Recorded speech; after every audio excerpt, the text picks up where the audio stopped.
Marshall Peak, Chapter 5965, See you soon.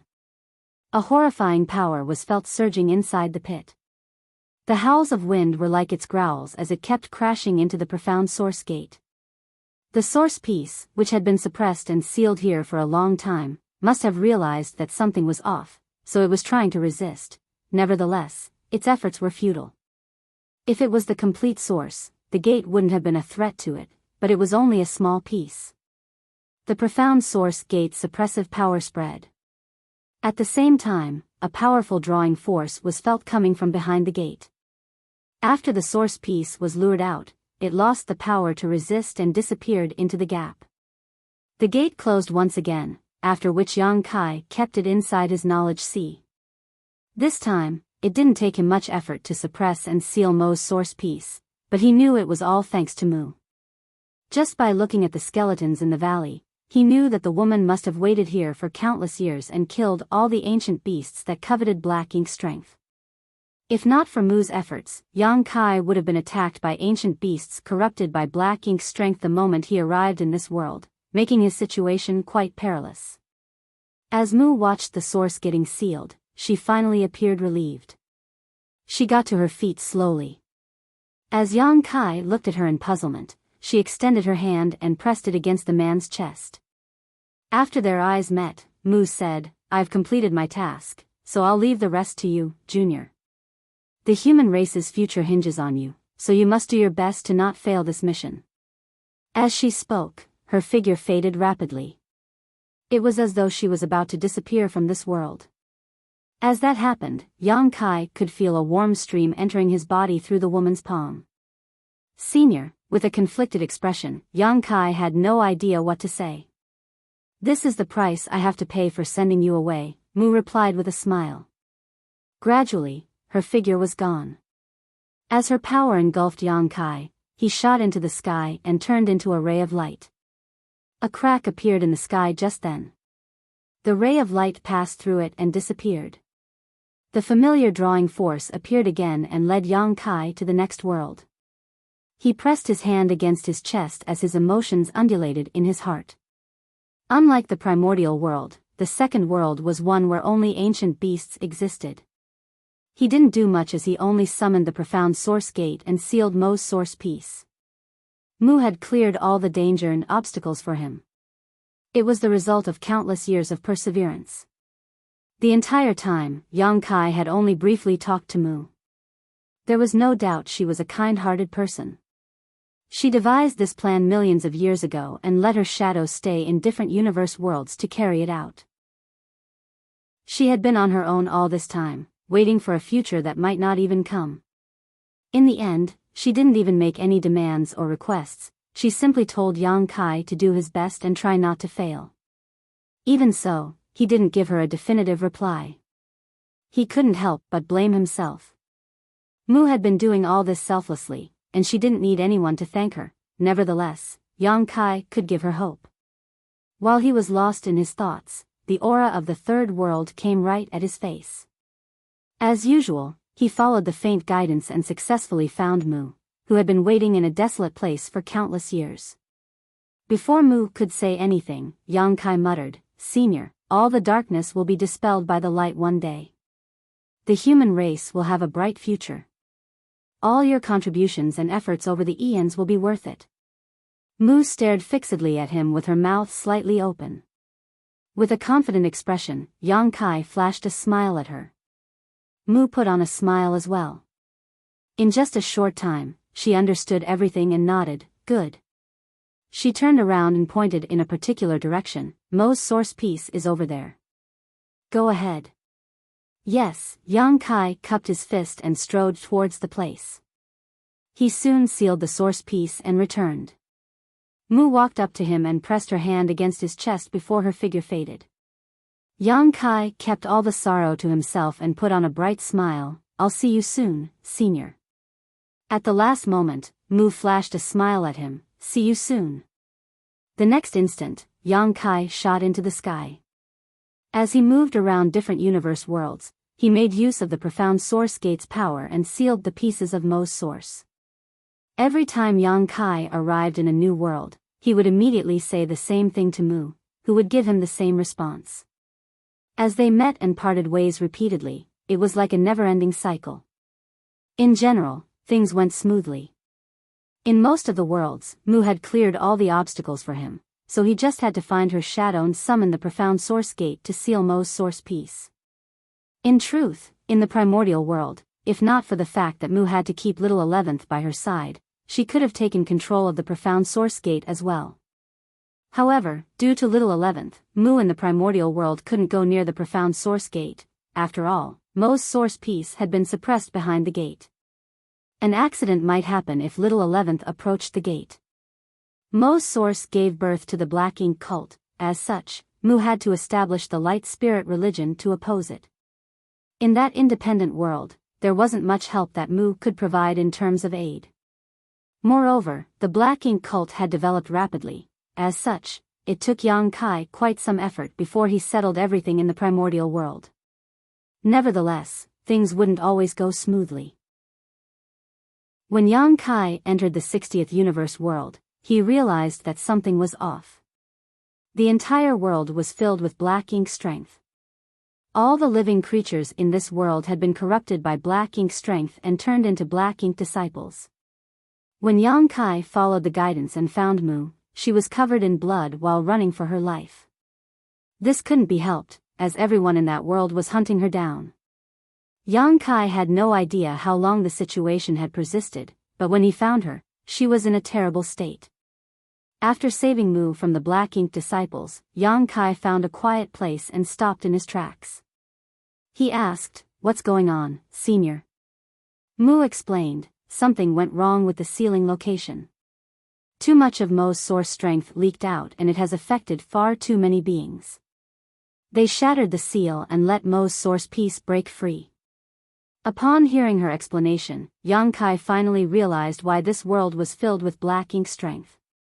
Mo's source piece had broken free from its shackles. The darkness in the humans of this world could no longer be hidden in front of Black Ink strength. Everyone in this world had been affected and turned into Black Ink disciples. "Do you know where the source piece is, Senior?" Yang Kai asked. Realizing his intention, Mu shook her head. "There's no point looking for it. Since you've started sealing Mo's source piece, speed is essential. Give up on this world and head to the next one." Saying so, she tried to get to her feet, but due to her injuries, she was unable to do so. Yang Kai hurriedly squatted in front of her. Mu pressed her hand against his chest. They could hear the sounds of footsteps as many living creatures were rapidly approaching them. Remember, if there's a similar situation in any world, abandon it at once. There's no point trying to achieve your goal every time because you won't be able to seal all the pieces of its source regardless. Yang Kai nodded in response. Back in the primordial world, Mu's first shadow told him that she had divided Mo's source into 3,000 pieces. Every time Yang Kai sealed a piece of its source, Mo would be alerted. When it reached a certain point, Mo would awaken and retrieve all the remaining source pieces. Therefore, Yang Kai couldn't seal all 3,000 pieces. In that case, it would be wiser to give up on this world and head to the next one where it would be easier to seal the source piece. "I understand." Yang Kai nodded. "Also, my shadows might not be alive in all the universe worlds. You might enter a world where I'm not around, but you don't have to worry. The previous shadows had left behind enough power for you, so you can leave for the next world anytime you want." Yang Kai nodded again. The footsteps were getting closer as they felt flaring energy fluctuations. The Black Ink disciples around them were running out of patience as they were ready to make a move. Mu's figure vanished into thin air, after which Yang Kai shot into the sky, leaving the Black Ink disciples growling on the ground. He set off on his journey and traversed the space-time river again. He repeatedly entered different worlds and sealed the pieces of the source. 100, 200, 300, Yang Kai kept count in his mind. As the number of the pieces he sealed increased, he could feel the situation worsening. Every time he sealed a piece of Mo's source, Mo would be disturbed. When it finally realized the severity of the matter, it would awaken. Yang Kai had no idea what the limit was, but he knew he was getting closer to it. What made him feel helpless was that there were now more and more worlds with difficult situations. The first time he came across a problem was when he reached the 60th world. The second time was after he sealed the 100th piece, and the third time was around the 130th piece. The intervals were getting shorter. The universe worlds within Mu's spacetime river all had different world principles, therefore, the strengths of the living creatures in these worlds varied greatly. However, her guidance seemed to be leading Yang Kai from the weakest to the strongest ones. Initially, the limit of the martial Tao in the universe worlds was only the immortal ascension boundary, but gradually, it became the transcendent realm, then the saint realm, the saint king realm, the Tao source realm, and eventually the emperor realm.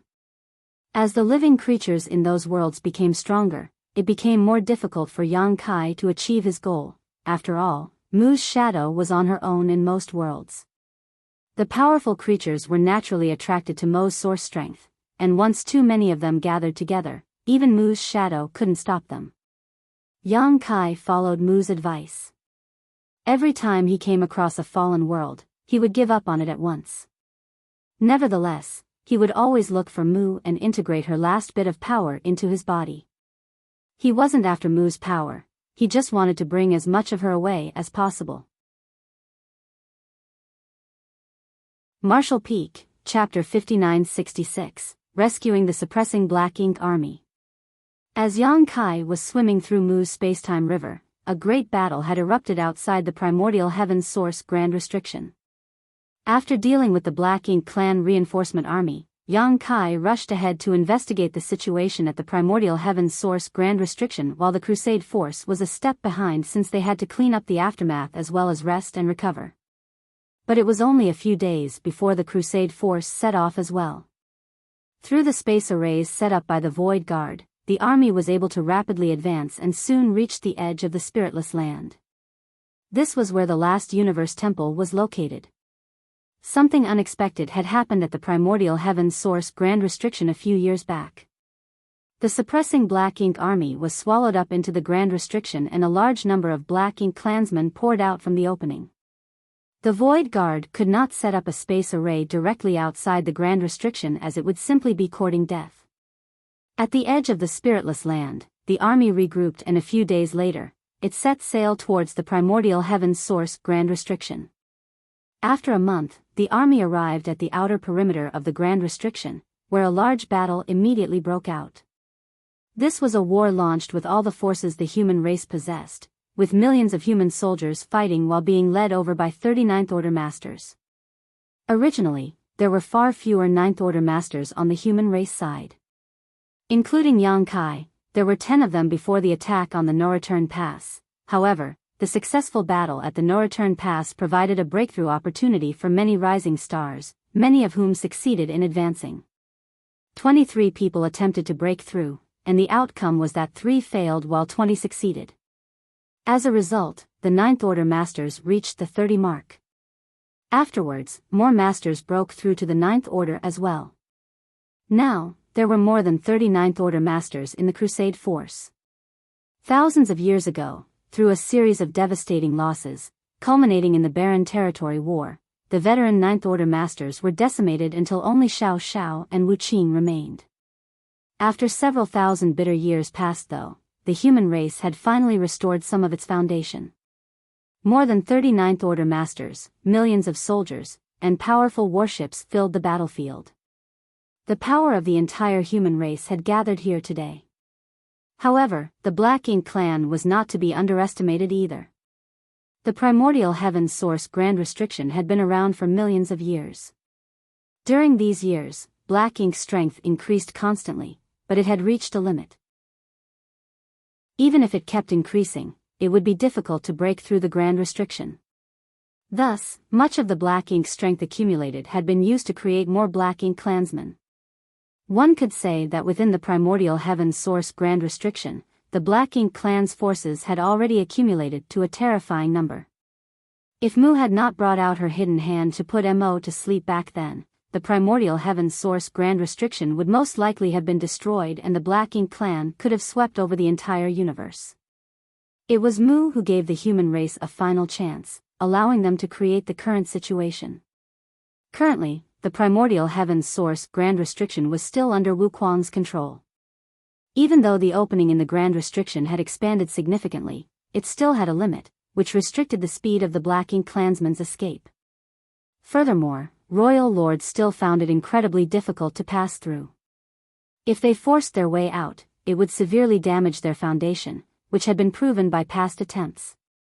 When the Crusade force arrived at the Grand Restriction, a large army of Black Ink clansmen had already gathered outside, numbering over 100 million.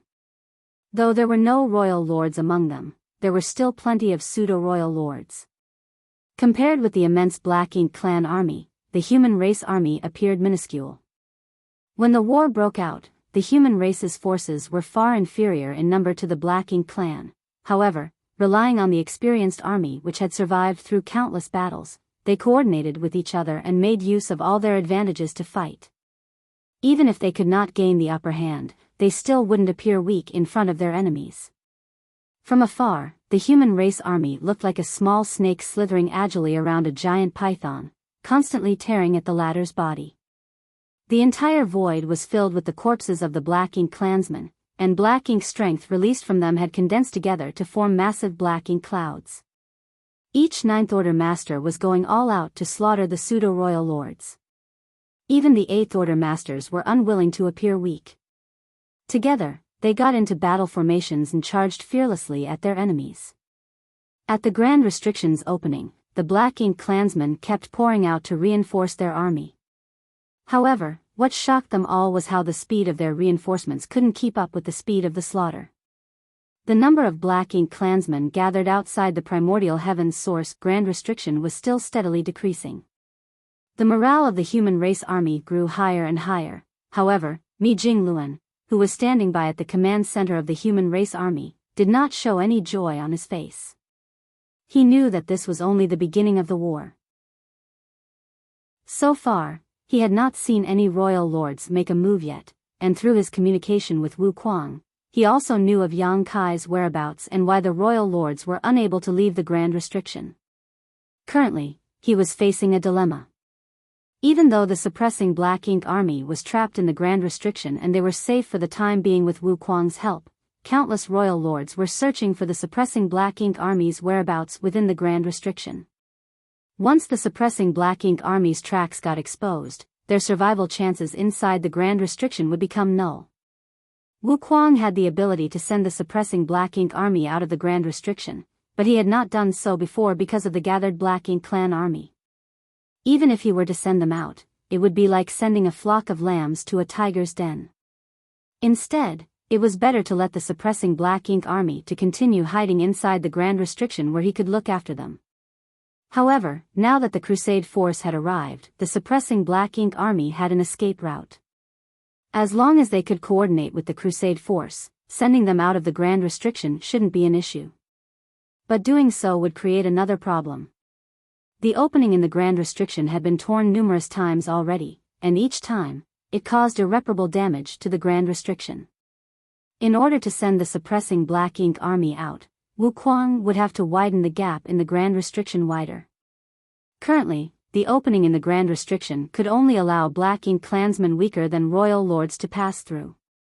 If a royal lord were to force their way out, it would severely damage their strength, which was why they were all still hiding within the Grand Restriction. If the opening was expanded, then the royal lords might be able to enter and leave the Grand Restriction freely. There were a large number of royal lords within the Grand Restriction, and if they joined the battlefield, the pressure that the Crusade force would have to bear would be far more than what they were facing now, which meant that the intensity of the battle would also shoot straight up.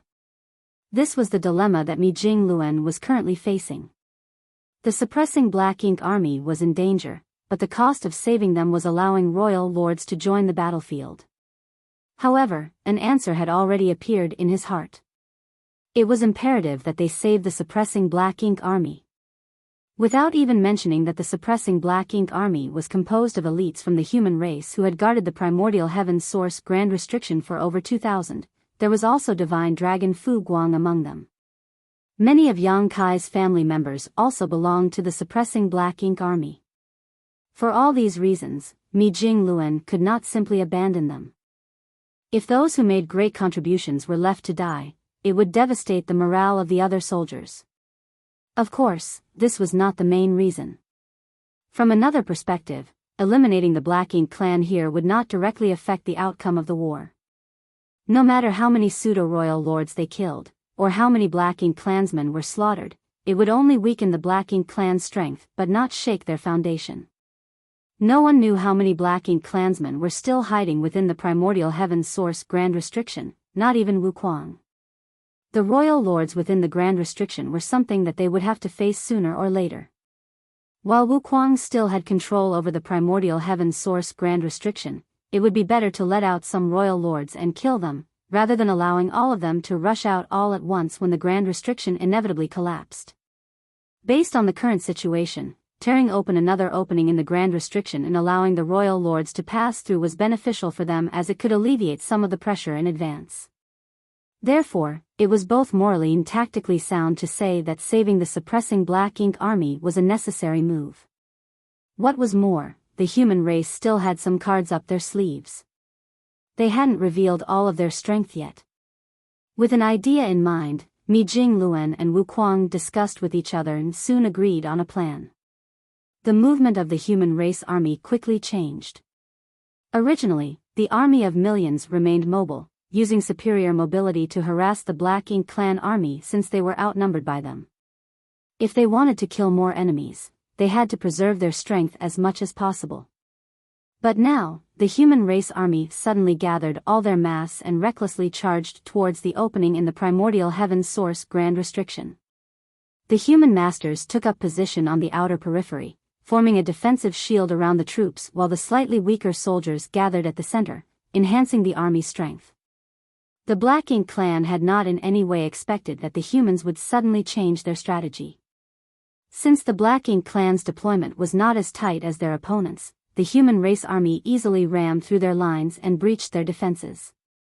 The human race army advanced straight through the gaps, paving multiple paths towards the Grand Restriction's opening using the blood and remains of the Black Ink clansmen. Just as the Crusade force approached the opening, the Grand Restriction suddenly expanded like the mouth of a ferocious beast and spat out the suppressing Black Ink fortress. The timing was perfect. This success had to be credited to Wuquang's guidance. Without him, the suppressing Black Ink army would never be able to break out of the Grand Restriction at such an apt time. If they had done it too early, they would have been surrounded by the Black Ink clan army. Too late, and the human race army would have suffered heavy losses. The human race army coalesced into a single force and did not pause for even a moment. When the suppressing Black Ink army in control of the suppressing Black Ink fortress merged with the rest, they broke through the encirclement of the Black Ink clan and flew out. It was only once they reached a suitable distance that they reorganized their formations. The first clash between the human race army and Black Ink clan army ended with a resounding victory for the humans, but everyone knew that this was just the beginning. There was no time to rest on this battlefield. Once the fighting began, one should only seek to rest in death. Powerful auras emerged from the opening in the Grand Restriction soon after, and the vague silhouettes of many figures could be seen moving restlessly through the dark opening. Royal Lords. The faces of all the masters of the human race became solemn since the number of figures visible was not by any means small. During their first crusade, the Black Ink clan had deployed some 300 royal lords in total, which was 3 times the number of Ninth Order masters at the time. Though not so many royal lords were gathered at the opening at this moment, there were at least 40 of them. Moreover, this was just the beginning. There would definitely be more royal lords who received the news and rushed out from the depths of the Grand Restriction soon. Mi Jingluan had already tried to overestimate the Black Ink clan's heritage as much as possible, but he realized that he had still underestimated them in the end. The royal lords didn't immediately rush out of the Grand Restriction as they weren't sure if the current opening would allow them to pass through safely. After a brief hesitation, one of the royal lords stepped forward. As soon as he took a step forward, the royal lord appeared outside the Grand Restriction and stood frozen in place for a moment, clearly surprised at how smoothly he had passed through. Marshal Peak, Chapter 59-67, Giant Spirit God Attacks. Even more royal lords stepped through the opening soon after, the convergence of their heavens shaking, earth-moving auras distorting the void around them. Each royal lord's gaze was fixed in the direction of the human race army, expressions of cruelty and bloodlust clear on their faces. On Puryang Pass, Mi Jingluan looked on coldly before tossing out an object and shouting, "Go!" It was a round, bead-like object. Under the blessing of a ninth-order master's strength, the small round bead quickly broke through the heavy blockade of the Black Ink clan and reached the royal lords. The gazes of the many royal lords were attracted to the round bead, but after examining it, they found that despite its peculiar appearance, it was not worth much attention.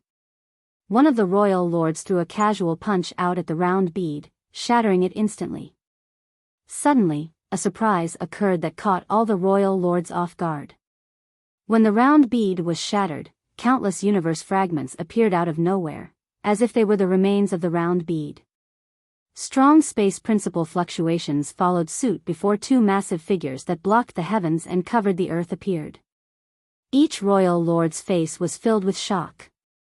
On the other hand, Ada and Aer, who were prepared beforehand, did not give the royal lords any time to react, launching a violent attack at them as soon as they appeared.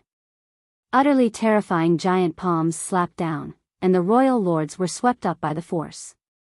As blood burst forth, the sound of bones breaking rang out. The royal lords all screamed, some in pain, others in panic. None of them had expected two giant spirit gods to enter the battlefield in this manner, so they immediately took heavy losses from this sudden attack. Several royal lords were instantly pulverized into mist, their auras simply vanishing from existence, while the survivors scattered in all directions. This was the trump card of the human race. During the battle at the No-Return Pass, Ada and Aer were pinned down by the two black-inked giant spirit gods and were unable to play a decisive role until Yang Kai teamed up with Ada to kill one of the black-inked giant spirit gods, which greatly improved the human race's situation. But here, without black-inked giant spirit gods to occupy them, the two giant spirit gods could perfectly demonstrate their terrifying might. The Black Ink clan did not have the means to stop such existences. Even a casual wave of a giant spirit god's hand was enough to smash anything it made contact with. Before the world bead they were hiding in was sent out, Ada and Aer must have received instructions from Mi Jingluan beforehand, so, when they saw the fleeing royal lords, Ada immediately went to pursue them while Aer stayed behind, his massive figure acting as a barrier to block the opening in the Grand Restriction. At the opening, the royal lords who had received the news gathered nearby but hesitated to step out, each of them looking fearfully towards the towering figure in front of them. Though the giant spirit gods were incredibly powerful, their immense size also made them less agile, so even after chasing the fleeing royal lords for a while, Ada was unable to capture any of them. Annoyed, he turned around and charged into the Black Ink clan army's formation instead. What followed was like a tiger descending upon a flock of sheep. No matter how many Black Ink clan soldiers fought back, giving their all, even their very lives, their attacks were no different to a calm breeze to Ada. The massive army was instantly disrupted and broken apart. Ada was like a rampaging bull, trampling and crushing everything in his path. Giant gaps had now been opened in the Black Ink clan army, which was already somewhat scattered to begin with. Mi Jingluan was overjoyed when he saw this and immediately gave the order for the entire army to attack. The human race army, which had already rearranged their formations, charged the Black Ink clan, but unlike before, they only had to deal with the scattered sections that had been cut out from the main force. This greatly reduced the pressure on them. Just as the human race army was launching their second attack, 10 figures flew out from the suppressing Black Ink fortress, but they did not head to the battlefield and instead flew in the opposite direction. In the midst of a battle, actions like this would normally be enough to label them as deserters. However, everyone turned a blind eye to this and regarded it as a matter of course. This couldn't be helped as the auras of these masters were fluctuating wildly, a sign that they were about to break through. Zhao Yibai, Su Yi, and Zhao Ye's figures were included amongst the 10. While members were being selected for the suppressing Black Ink army from the various armies, Mi Jingluan adhered to the principle of being lacking rather than excessive. That was because guarding the primordial heaven's source grand restriction was not too dangerous a task then. They had divine dragon Fu Guang leading them and the cooperation of Wu Kuang, who had control over the grand restriction. All the suppressing Black Ink army had to do was intercept the Black Ink clansmen escaping from the opening. Taking the development of talent into consideration, Mi Jingluan had placed many promising candidates qualified to advance to the Ninth Order in the suppressing Black Ink army, distancing them from the brutality of the various great territory battlefields so they could focus on cultivating outside the primordial heaven's source grand restriction in the hopes of advancing as soon as possible. Only, various changes occurred with the primordial heaven's source grand restriction later on, leading to the increased danger outside of the grand restriction. No matter how incredible a strategist he was, Mi Jingluan could not predict all the changes that would happen over 2,000 years. Regardless, no one could deny that the suppressing Black Ink army was a force of elite masters. From the present situation alone, 10 masters out of the few thousand the suppressing Black Ink army was made up of were about to break through their limits and reach the Ninth Order open heaven realm. Such a proportion would be impossible to reproduce in any of the conventional armies. The 10 masters were currently only in the Eighth Order open heaven realm, so even if they did put their lives on the line on this battlefield, the role they could play would not be significant. Eighth Order masters were plentiful among the human race, so 10 more or 10 fewer would make no difference. However, if they were able to break through successfully and return as Ninth Order masters, then even if only half of them succeed, the human race stood to gain 5 more Ninth Order masters. Moreover, just from the recent situation alone, one could see that the success rate of the rising stars who had been nourished by the World Tree clones was surprisingly high when it came to ascending to the Ninth Order, far surpassing the generations of the past. These 10 had actually reached their limits a long time ago, but they had been trapped in the primordial heaven's source grand restriction and had not dared to break through so as to avoid exposing their whereabouts. The human race army charged, and even with the Black Ink clan going all out to resist, it was difficult for them to blunt this assault.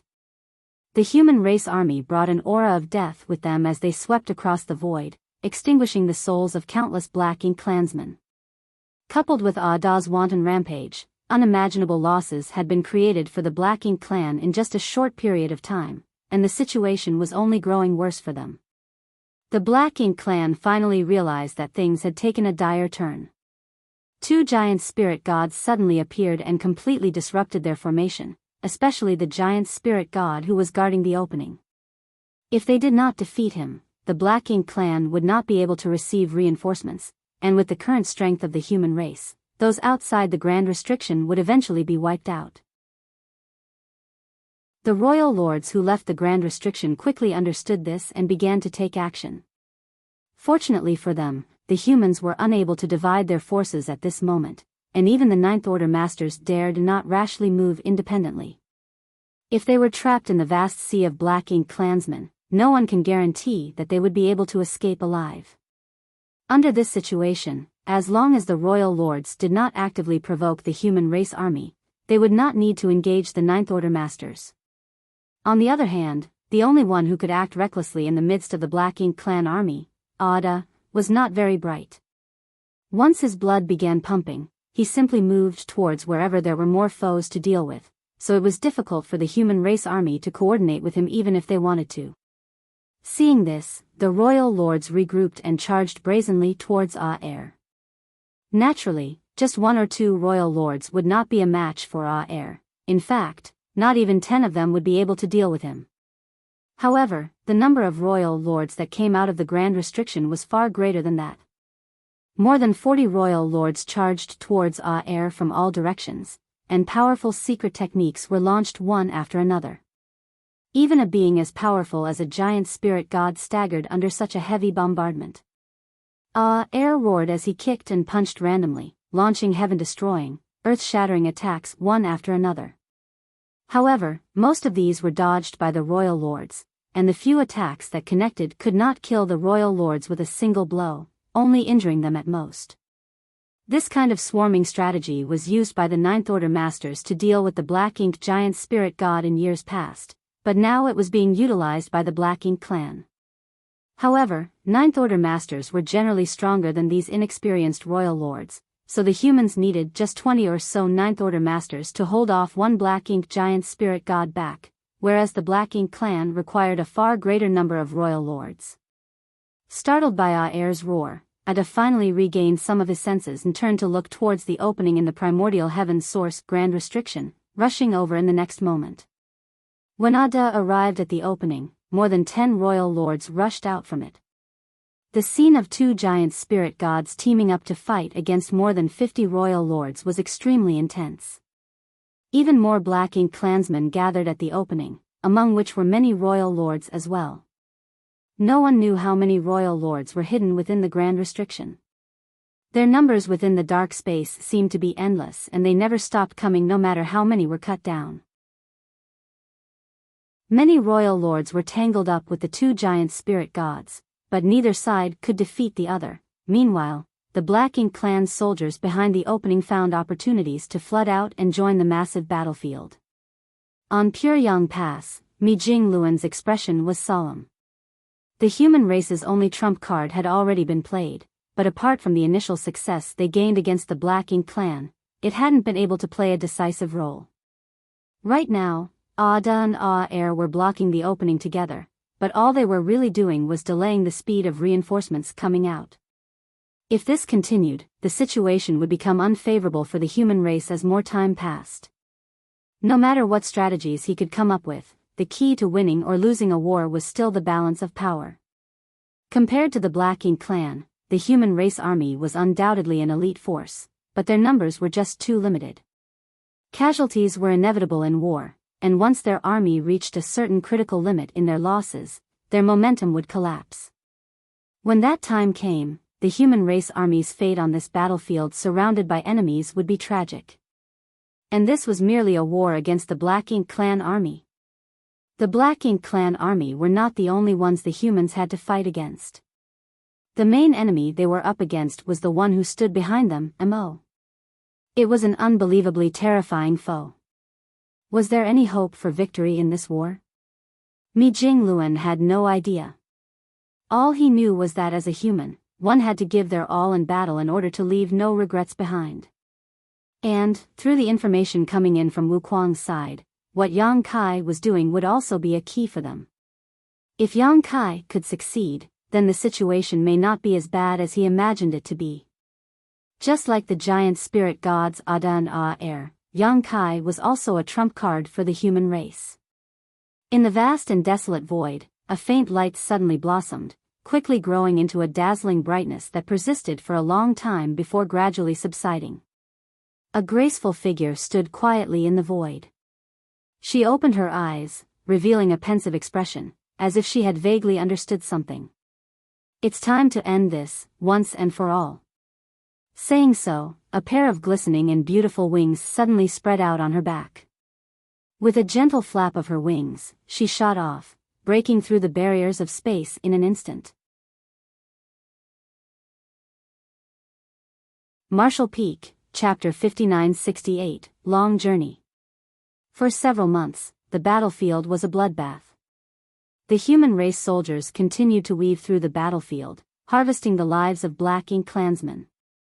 Their charge was unimpeded at first, but as more and more royal lords left the Grand Restriction, the pressure on the humans grew stronger and stronger.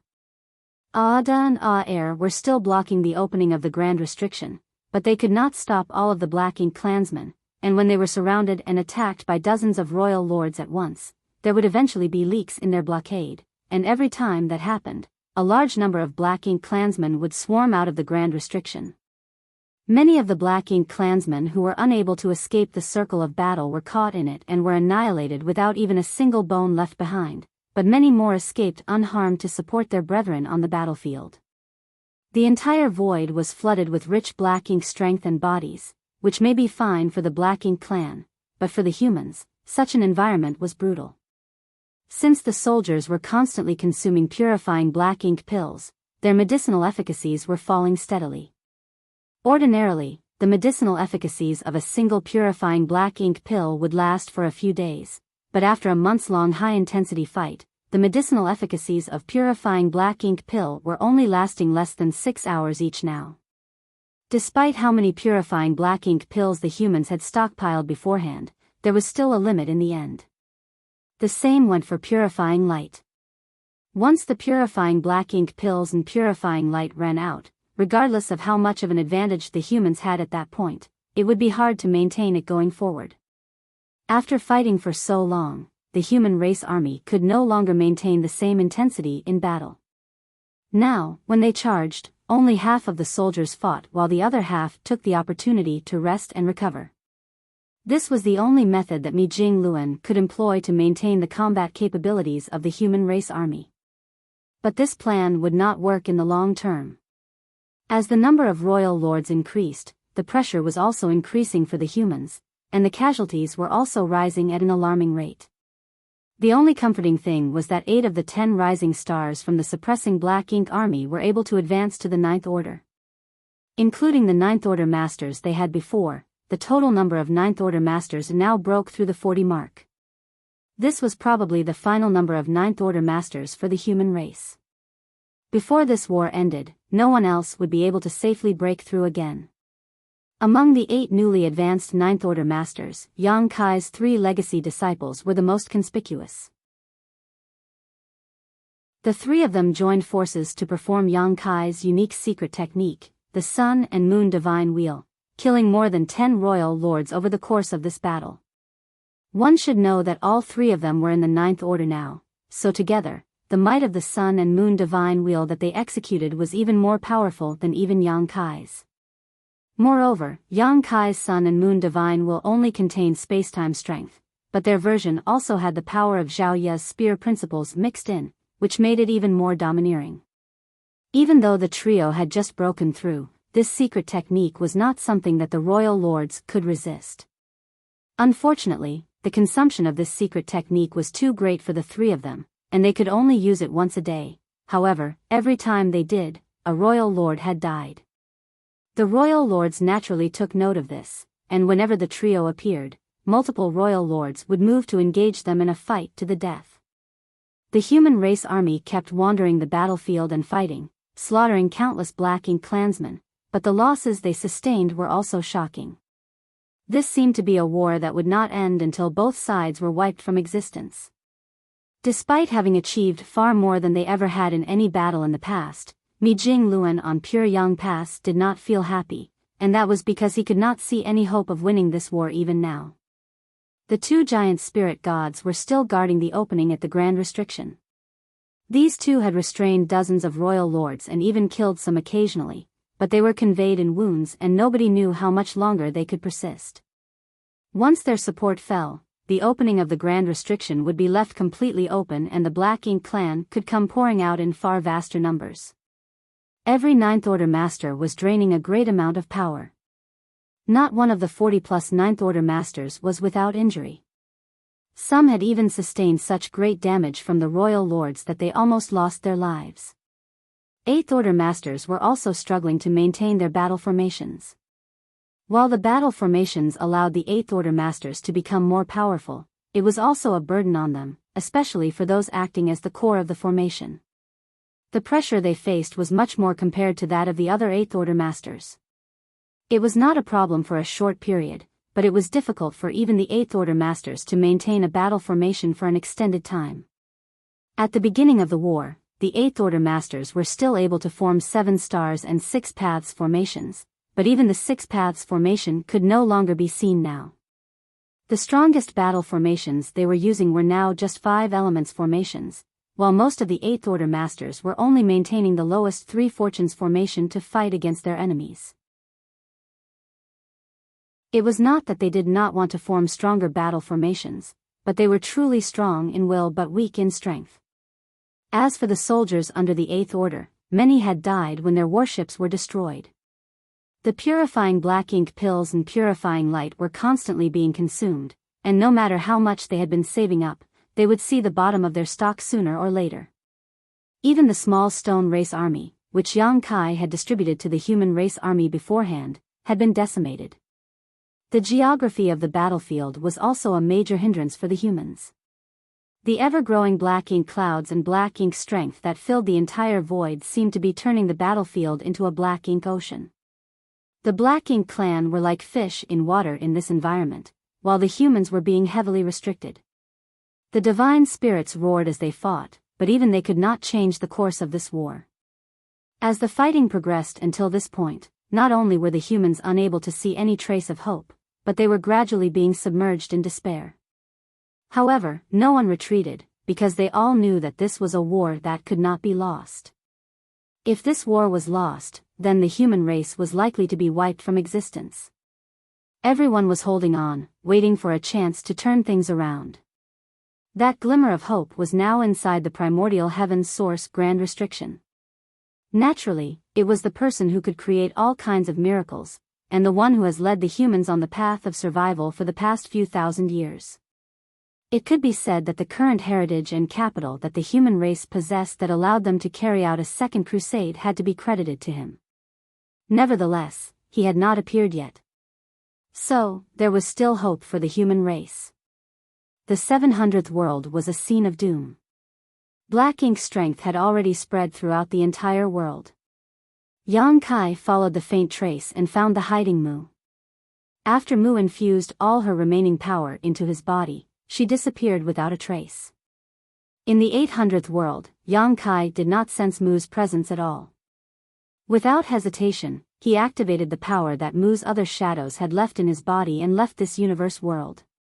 In the 900th world, peace reigned and everyone lived in harmony. Yang Kai successfully reunited with Mu and, with the help of the profound source gate, suppressed and sealed Mu's source piece before leaving quickly. The 1000th world. 100th. 200th. The cycle continued in a seemingly endless journey which Yang Kai was treading alone. Sometimes, Yang Kai needed only to follow the faint sensation to find Mu and then use the profound source gate to suppress and seal Mu's source piece. However, there were often times when things didn't go as smoothly as he hoped. There were universe worlds where black ink strength had spread everywhere, and even Mu's source piece had escaped. In these universe worlds, there was not much that Mu could do. She hid and waited for Yang Kai to arrive so that she could infuse the power of her shadow into his body.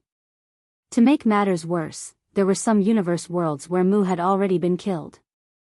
Even though she was the most powerful of the martial ancestors, her shadows were only a state from a certain period of her life, and within those periods, her strength was limited.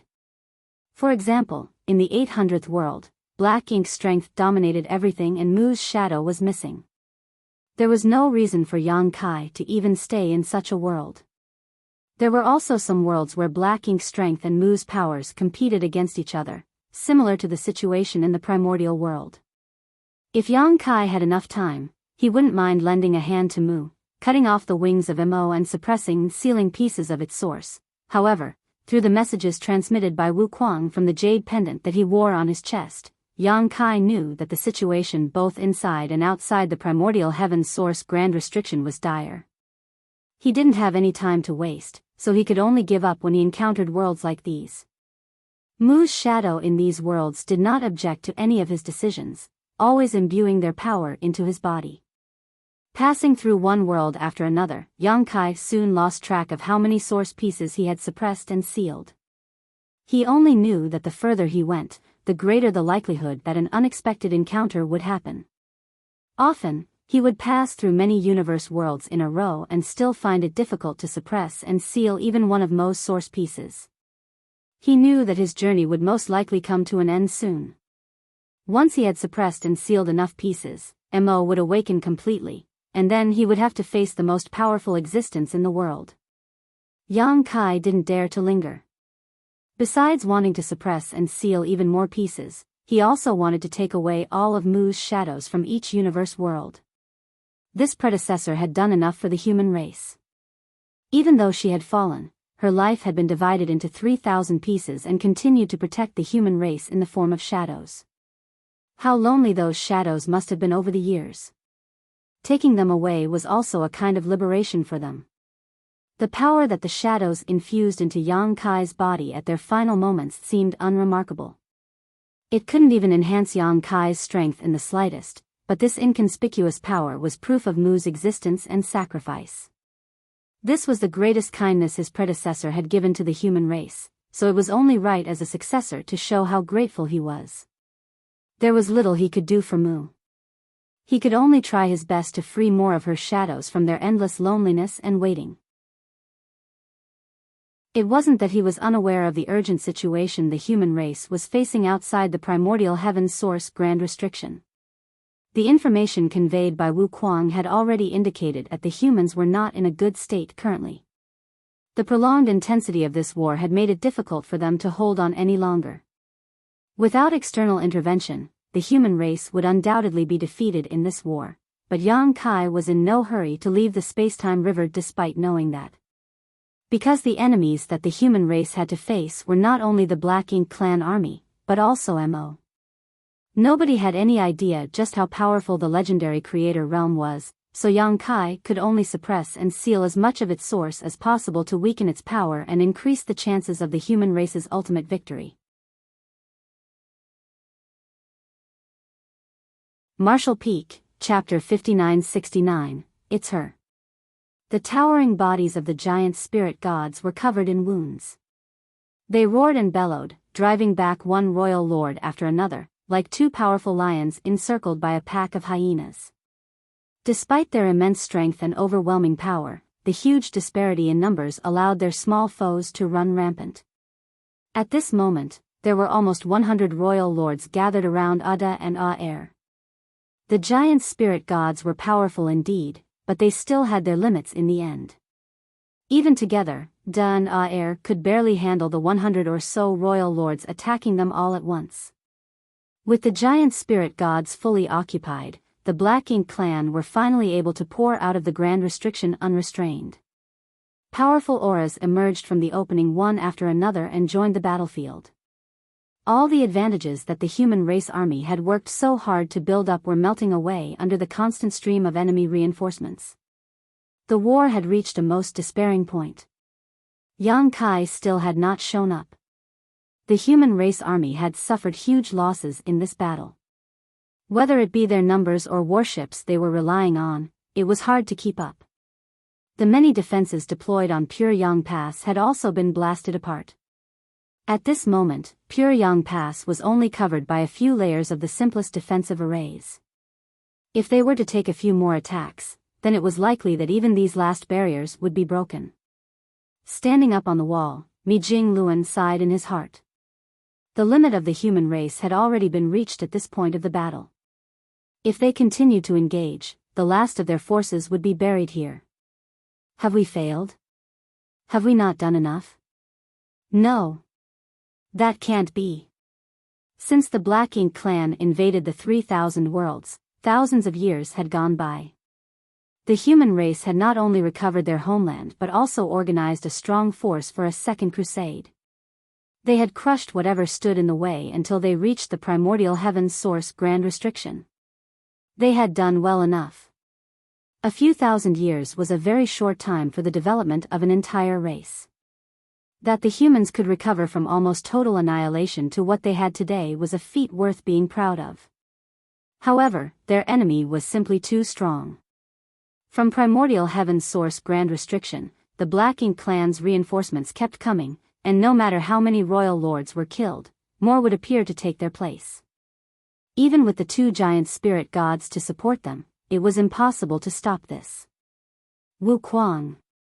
Mi Jing Luan called out through his surging divine sense, "How much longer will junior brother Yang take?" "Not much longer," Wu Kuang responded, "but we can't just rely on him in this war. Once he finishes his side of things, Mo will completely awaken, so he will have his own opponent. And if Mo awakens, the primordial heaven's source grand restriction will completely shatter.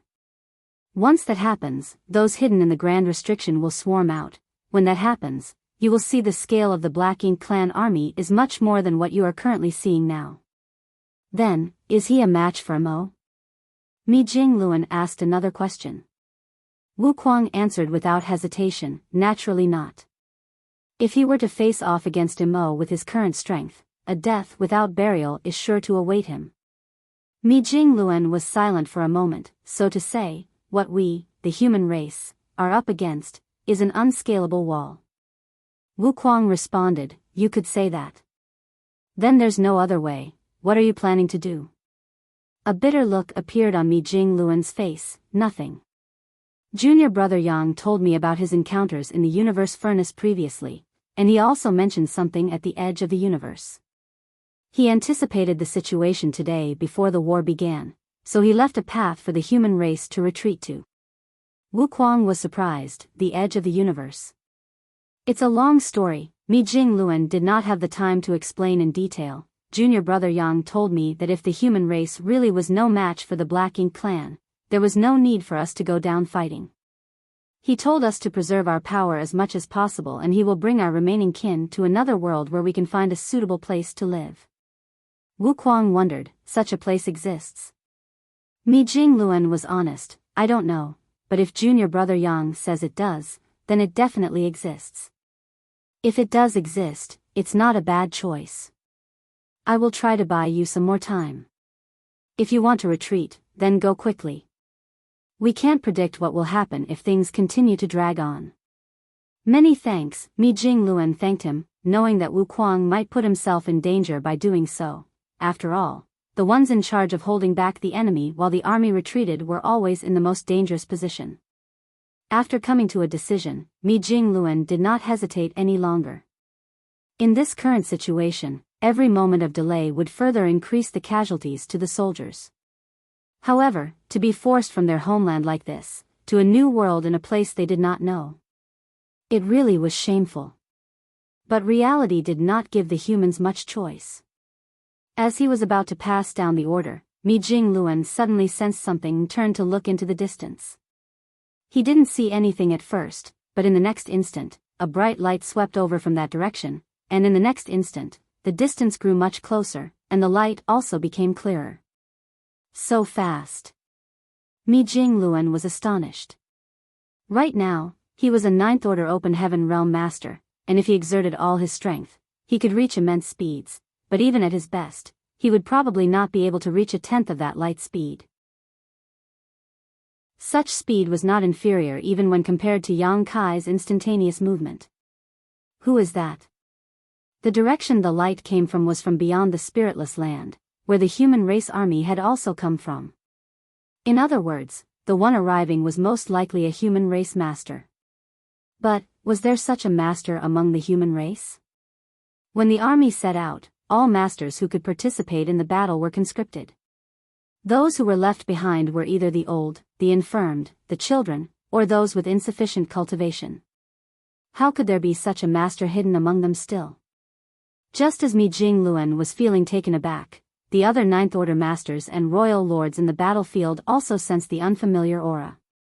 Nobody paid attention when they first sensed it, as who would dare to be distracted when fighting a life-and-death battle? But in just a few breaths, all the masters wore astonished looks on their faces. It was because the unfamiliar aura was approaching the battlefield at a speed beyond what they could fathom, and following the approach of that aura, a powerful force that made even the Ninth Order masters and royal lords tremble pressed down on them. In just an instant, the light pierced into the battlefield. Since Mi Jingluen first detected the aura until now, less than 10 breaths had passed. He had been staring fixedly at it, but even with his current abilities in the Ninth Order, he couldn't see the face of the person who was coming. He only vaguely saw what seemed to be wings open behind the person's back, and it was from those wings that the dazzling light was flowing out. As this figure swept through the air, a long ribbon of light was drawn across the void. What's more, this figure disintegrated everything that stood in its way. When the light broke into the battlefield, the Black Ink clan army, which was fighting with great momentum, melted away in swathes like snowflakes under the scorching sun. Wherever the light passed, flames of life were constantly being extinguished. Even powerful royal lords were no match for the new arrival. One royal lord wanted to intercept them, but he suddenly froze in place before he could even make a move. When the light swept past, fresh blood suddenly spurted from the neck of the royal lord as his head flew into the air. The cut a huge swath through the middle of the Black Ink clan army and instantly arrived at the opening in the Grand Restriction. This was the battlefield of 2 giant spirit gods and many royal lords. The ordinary Black Ink clansmen wouldn't even dare to approach carelessly, and the human race army were also incapable of fighting side by side with the giant spirit gods here. It could be said that Ada and Aer had been in an isolated and helpless position all this while. It was only until now, when a powerful existence arrived to aid them. Without any words, countless sword waves burst forth from the light, shooting towards various places in the void. Black blood flew and cries of misery rang out as many royal lords' auras were extinguished. With support, Ada and Aer immediately turned from defense to offense, each one roaring and venting their pent-up rage. In a short while, the intense battle suddenly calmed down, and time and space seemed to freeze at that moment. Around 100 royal lords gathered in 2s and 3s, surrounding the 2 giant spirit gods and the master that suddenly appeared in the middle of them. Though their numbers were plentiful, each royal lord still had grave expressions on their faces. This couldn't be helped as numerous royal lords had already been killed in that short encounter just now. Moreover, all of them died under the hands of this unwelcome guest. What infuriated them even more was the fact that they still couldn't get a clear look at who it was that attacked them. They only knew that the strength of this human was incredible. But the royal lords were not the only ones who did not see the face of the new arrival. Even the Ninth Order masters did not see it either, and it was mainly because this person was too fast and everything happened within a very short amount of time. Mi Jingluan was already preparing to withdraw the army, leaving the battlefield with the remnants of their forces and waiting for Yang Kai to lead them to a new world, but before the order could be given, a new, powerful helper appeared to aid them. Only the divine spirits had a vague sense of who this was, especially Fu Guang. As the most powerful one among the divine spirits and a divine dragon of the dragon clan, he knew some secrets that the other divine spirits did not. Feeling the aura of this person, he had some ideas. The noisy and fierce battlefield also calmed down. The sudden silence that descended across the entire void during the midst of such a huge battle was truly unprecedented. The dazzling light gradually faded, and under the attention of hundreds of millions of eyes, the face hidden until now was slowly revealed. It was a young woman with a beautiful face. The pair of white feathered wings behind her gave off a warm aura that seemed to dispel all the darkness of the world. Under the light of her feathered wings, the body of the person exuded inviolable power. Even Ninth Order masters would subconsciously glance away when they saw the face of that person. It's her. Mi Jingluan had an astonished look on his face. He had imagined that the person coming would be a rare expert hidden among the human race, but he never thought it would actually be her of all people. He remembered this woman. After all, he personally handled the selection for the suppressing Black Ink army back then.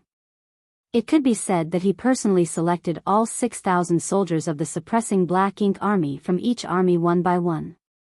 The reason he remembered this woman in particular though was mainly because of her relationship with Yang Kai. She had also come from the star boundary and was a disciple of Langya Paradise. If not for these relations, he would not have chosen this woman to join the suppressing Black Ink army. Based on her potential, she should not have been qualified for it. But what puzzled him was how this woman could actually become so powerful in the short 2,000 or so years he had not seen her. He clearly remembered she had initially broken through to the 5th Order. In other words, her limit in life should only be the 7th Order. But now, her power had not only surpassed the 7th Order, it had reached a realm that even he, a 9th Order master, dared not look straight at. Just from how she was cutting down royal lords like vegetables, she seemed to be even more powerful than the giant spirit gods. Martial Peak, Chapter 5970, In My Name. Mi Jingluan was somewhat taken aback. It was simply difficult for him to comprehend what he was seeing in front of him. It's her. Fu Guang's expression changed slightly. Just like Mi Jingluan, he remembered this woman. She was originally a member of the suppressing Black Ink army, but since Yang Kai sent the suppressing Black Ink army to this place back then, he took her away again for some unknown reason. He may be the army commander of the suppressing Black Ink army, but he naturally would not interfere if Yang Kai wanted to take someone away. He did not even question why Yang Kai took her away in the first place. Since then, they had not seen a trace of this young woman again. Until today, when she appeared with awe-inspiring momentum.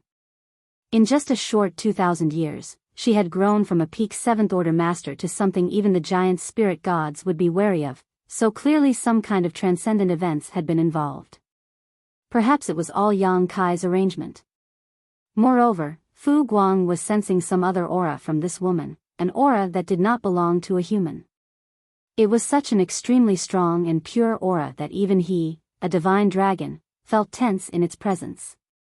Ruoxi, on the other side of the suppressing black ink fortress, Gu Pan was staring at the familiar face and figure with her mind in a bundled mess.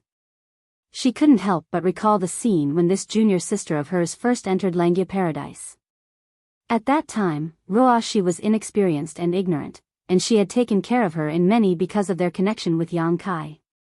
However, Gu Pan never expected that a day would come when this junior sister would grow to such a height that she could only look up to her. Zhang Ruoxi had always been unusual, which Gu Pan knew. For example, she had directly advanced to the 5th Order, but somehow, she still had room for another breakthrough after reaching the peak of the 7th Order. It was for this reason that Ruoxi was taken away by Senior Brother Yang. Maybe Senior Brother Yang noticed something back then. After coming out of the chaotic dead territory, Zhang Ruoxi had rushed all the way here, but when she swept her eyes around, there was no trace of the person she was hoping to see, so a hint of disappointment flickered in her eyes. She was not worried about whether her sir was dead or not. With Sir's great strength and talent, he has ways of dealing with even the most dangerous of situations. If Sir is not here, then he has to be fighting against the Black Ink clan in some unknown place. She couldn't help but think back to the scene when Yang Kai entered the chaotic dead territory the previous time. In fact, she had left a thread of her consciousness out back then, but since she had to harmonize the powers of the burning light and serene glimmer with her own body, she had no space to pay attention to anything else. So, she did not even get to exchange words with him. Yang Kai's arrival at that time made her realize the urgency of the situation, so after he left, she risked everything to accelerate the merging process. Fortunately, everything went smoothly. After she left her retreat, she immediately rushed to the star boundary.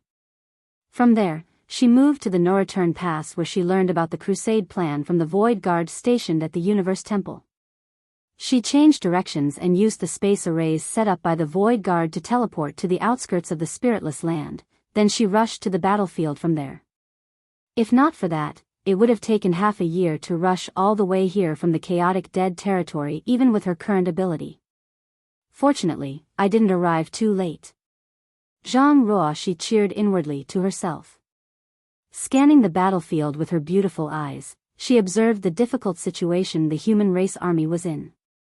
Lifting her broadsword up high, which was the source of the sword waves that cut down the royal lords earlier. In the quiet center of the battlefield, under the attention of hundreds of millions of pairs of eyes, Zhang Ruoxi slowly brought her hands together, holding the hilt of her broadsword with its tip pointing down, before she thrust it into the void at her feet. A soft murmur came from her mouth, and though her voice was not loud, every living creature on the battlefield could hear it clearly. In my name, dispel the darkness. The wings behind her suddenly flapped open, and the aura emanating from the woman with her head down became even more resolute and inviolable. A point of light bloomed where the sword point touched before it exploded out like a great sun, spreading in all directions at an incredible speed. It was purifying light.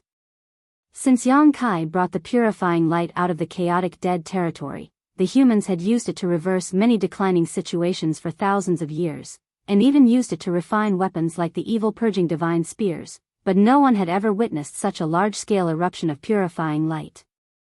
Even when Yang Kai sacrificed millions of small stone race soldiers to condense a burst of purifying light, that was like comparing a firefly to the bright moon that was the eruption today. The roughly 100 royal lords gathered nearby were the first unlucky ones to be hit. When the light spread out, they were all immediately engulfed by it. The pure light brought endless warmth and brightness to the human race, but it was like the vilest poison to the Black Ink clan. Howling, the royal lords tried to retreat, but the light was everywhere, enveloping them fully. Rich black ink strength was continuously bursting forth from their bodies, fighting against the erosion of the purifying light. The light continued to spread out in all directions and countless black ink clansmen wailed in agony. The auras of every black ink clansman, from innate territory lords, acquired territory lords, to feudal lords, all were visibly weakening at an alarming rate. Meanwhile, the thick black ink clouds that had been built up on the battlefield these past months were wiped away, quickly melting away like snowflakes under the scorching sun. The dazzling light soon enveloped the entire battlefield. For every passing moment, the energies in large numbers of Black Ink clan soldiers were purified, causing them to fall in droves. The light gradually faded, and the situation on the battlefield had undergone a remarkable reversal. 30% of the Black Ink clan army that numbered in the hundreds of millions had been wiped out by the eruption of the purifying light, and their previously tight formations were now filled with holes. Worse still, the black ink clouds and black ink strength that had been accumulating all this time were basically gone. These black ink clouds that filled the battlefield had been severely restricting the human race army's performance, creating a hostile environment that hindered their movements. But now, the black ink clouds were swept clean, and the terrain advantage that the Black Ink clan enjoyed no longer existed. In terms of environmental advantage, both sides were back now to square one. And all of this was achieved with just one secret technique from Zhang Ruoxi. It was an astonishing feat. Even though the royal lords, who had been repelled by the purifying light, had suffered severe damage to their foundations, they were now even more determined to kill Zhang Ruoxi after witnessing her terrifying power. They had no idea where this woman had come from, but they knew she possessed a tremendous power that could completely restrain the Black Ink clan. If this woman was not dealt with, the Black Ink clan would be in great trouble. What was more, the radiance of the wings behind Zhang Ruoxi dimmed significantly after she brought out that burst of purifying light, and her delicate face was tinged with an unusual scarlet from her exertion. It was obvious that activating such a mighty purifying light explosion came at a cost to her. Now was the time when she was at her weakest. If they didn't kill her now, when would they? So, despite being extremely wary of Zhang Ruoxi, the royal lords still swarmed towards her. They were originally focused on restraining the giant spirit gods, Ada and Aer, but now, all of them had changed targets. Compared to the giant spirit gods, Zhang Ruoxi was their true nemesis. Figures in all directions rushed towards Zhang Ruoxi, aiming for her life. Ada and Aer roared in anger, and though they were able to hold down a group of royal lords with their powerful strength, they couldn't stop all of them. Even the group of royal lords that were stopped had volunteered to stay behind to pin down the two giant spirit gods. The remaining royal lords only had Zhang Ruoxi in their eyes, each one displaying intense murderous intent. Amidst the human race army, many Ninth Order masters grew anxious at this sight. Zhang Ruoxi was able to change the course of the battle with her power as soon as she appeared. Being able to control purifying light at will was the most vital weapon the human race needed at the moment. If she were killed like this, then even the last hope of the human race would be gone. Even if Zhang Ruoxi had previously demonstrated strength that surpassed even the giant spirit gods, it was obvious that bringing forth purifying light of such a scale consumed a lot of her strength. While she was now weakened, dozens of royal lords rushed towards her at once, and no one knew if she still had strength left to defend herself with. So, just as the royal lords took action, Mi Jingluan roared in anger, "All soldiers, follow me into battle." The massive Puryang Pass was the first to charge out, heading directly towards Zhang Ruoxi while the various armies followed closely behind. Mi Jingluan always had the appearance of a dignified scholar, and he was indeed a resourceful and shrewd man whose greatest strength was his strategic mind. Even in the most critical of situations, nobody had ever seen him lose his cool. Especially now that Puryang Pass was considered the human race's command center, it should have been guarded by the human race army while remaining in the rear. However, how could Mi Jingluan care about such things in this critical situation? One could even say that this was a gamble. Puryang Pass's mobilization had disrupted the human race Grand Army's tight formation. If they failed to save Zhang Ruoxi now, then the first one to be annihilated when the Blank Ink clan surrounded them would be Pure Yang Pass. However, time waited for no one on the battlefield. Mi Jingluan could not afford to wait and make preparations and plans. Urgently, he compelled Pure Yang Pass forward in hopes that he could arrive at Zhang Ruoxi's side in time. Pure Yang Pass and the royal lords moved at the same time, and Zhang Ruoxi was clearly able to sense this. Understanding what her allies were thinking, she couldn't help but laugh as she called out, "No need to be anxious, Supreme Commander Mi. Since I've come, I have the ability to protect myself. Don't forget, it was Sir who taught me everything I know." While she was speaking, the royal lords had already closed in on her, hoping to kill her off quickly. The royal lords who were wounded by the purifying light did not hold back in the slightest.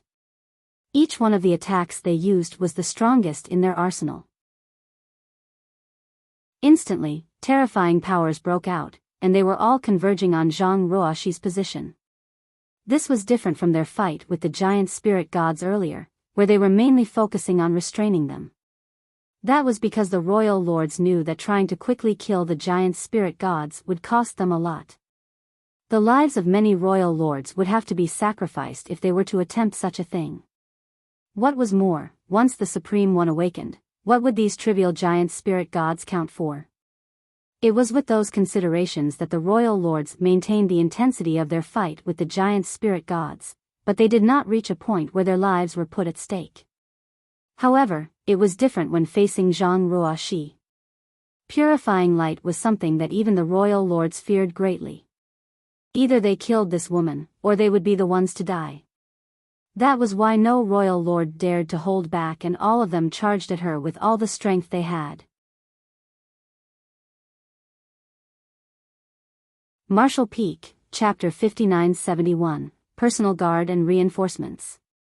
Dozens of heaven-destroying, earth-shattering attacks surged forward, causing even space to shatter, but at the center of this onslaught, Zhang Ruoxi remained calm and composed without any hint of panic. She raised the broadsword in her hand and lightly tapped the void in front of her. As the void warped, a void corridor was instantly formed. No one knew where the void corridor led, but a powerful aura was rapidly approaching from within the dark passage, surpassing even that of any royal lord or Ninth Order master. All the royal lords paled at the sight and became even more fierce in their attacks. However, before their attacks could land, a figure appeared from the void corridor, then 2, then 3. In the blink of an eye, 8 figures had emerged from the passage, guarding the space surrounding Zhang Ruoxi. Only now did the royal lords who had come close realize the true faces of these unexpected guests. Small Stone Race Masters. Many small stone race soldiers had appeared on the battlefield previously. They seemed to be peculiar creatures controlled by the human race that could fight alongside the humans. However, their strength was not generally too high, and after a series of intense battles, almost all from the small stone race had been killed.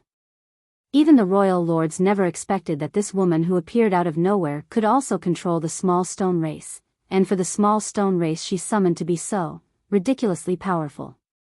The aura emanating from each of these small stone race masters was comparable to that of a Ninth Order master, or possibly even more powerful. Moreover, there were 8 of them. These were Zhang Ruoxi's personal guard, a force that had never been seen before. Yang Kai was the only one who knew about the existence of these Ninth Order small stone race masters. When he went to the chaotic dead territory last time, he had experienced their might, and he knew that they were created through the harmonization of yin and yang by Zhang Ruoxi using her Heaven's Order bloodline. However, even Yang Kai did not fully know how many Ninth Order small stone race masters had been born in the chaotic dead territory. He only had an estimate. Back then, he had also attempted to bring them under him through the great sun and moon marks, but he had unfortunately failed. At that time, he speculated that the only person who could control them was Zhang Ruoxi, so, even though he thought it was a pity, he ultimately gave up on them. As it turned out, he was right. There were a total of 8 Ninth Order small stone race masters, and their auras were linked as soon as they appeared, instantly forming a magnificent battle formation. At the center of this battle formation was Zhang Ruoxi, who was being protected by them.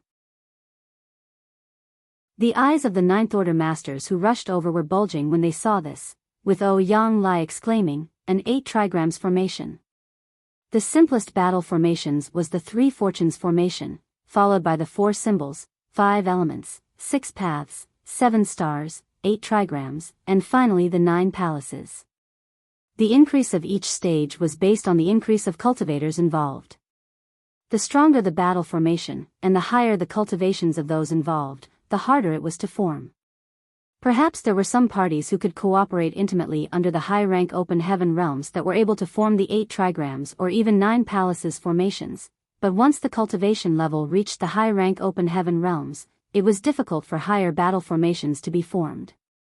In the existing records, the highest battle formation that 7th Order Masters could form was the 9 palaces formation, which was a miracle achieved by the Dawn Squad under Yang Kai's leadership. Besides him, nobody else in the 7th Order had achieved such a feat. Even the 8 trigrams formation was difficult to maintain for 7th Order Masters because the pressure on the person acting as the core was too much. Meanwhile, the strongest battle formation that 8th Order Masters could form was the 8 trigrams formation, which was used to kill pseudo-royal lords. However, every time 8th Order Masters formed such a battle formation, the backlash resulted in some, if not all of them perishing. From this, it can be seen that it was extremely difficult for high-rank open heaven realm masters to form higher-level battle formations. As for the 9th Order Masters, generally, no one would form a battle formation. Not because it was impossible, at the very least, the simplest 3 fortunes formation could be maintained, but because there were only so many 9th Order Masters. Even if forming a battle formation could make one stronger, it also consumed manpower and reduced flexibility. The 9th Order Masters were already the strongest fighting force of the human race, so rather than concentrating all their power in one formation, it was better to let them act independently, which could better bring out their abilities. Theoretically, however, 9th Order Masters should be able to form for symbols formations, but anything higher may not be possible unless they had someone like Yang Kai to act as the formation core. With his divine dragon body, he should be able to bear the burden of a 5 elements formation. As for a 6 paths formation, the possibility most likely only existed in theory. But what were the 9th Order Masters witnessing at this moment? 8 9th Order Small Stone Race Masters had instantly formed an 8 trigrams formation. Even though they were separate individuals, they could perfectly form into a single entity without any strain. Such an incredible feat would be hard to believe if one did not witness it with their own eyes. 8 9th Order Small Stone Race Masters joining forces formed an impenetrable barrier around Zhang Ruoxi. Despite the attacks of the dozens of royal lords connecting as was expected, their heaven-destroying, earth-shattering techniques could not even budge the small stone race in the slightest. One should know that an attack of this level would injure even a giant spirit god. The royal lords were shocked beyond measure, but before they could react, a bright sword beam began to flicker, and the figure of Zhang Ruoxi, who was protected in the center by her personal guards, suddenly blurred. This just happened to be a moment when the royal lords were putting their all into delivering their most powerful attacks, so they did not have time to circulate energy into defending themselves. As a sword light flickered, black blood and heads flew. In an instant, the auras of nearly 10 royal lords swelled up before fading away. The surviving royal lords all retreated in shock. They had been living in the primordial heaven's source grand restriction for their entire lives, so they had little understanding of the human race. However, they had been fighting against the giant spirit gods for months now, and they had the assumption that the giant spirit gods were the last trump cards of the humans. It was not until this moment that they realized that there was a more terrifying existence in this world besides the giant spirit gods. An existence of this level was something that perhaps only the Supreme One could defeat. The surviving royal lords wanted to escape, but soon enough, they realized that they were not only being pursued by the winged woman, but also by the 9th Order Small Stone Race Masters. The moment Zhang Ruoxi took action, so did the 8, who had formed the 8 trigrams formation. They spread out the battle formation and all charged towards the royal lords. The royal lords were caught in an extremely unlucky situation, but even though they had been injured by the purifying light before, they still had the heritage of royal lords and were not afraid of a single ninth-order small stone race master. However, they soon realized that something was not right as they clashed with these small stone race masters. There was something unusual about the strength displayed by them, and it seemed to far exceed what should be expected.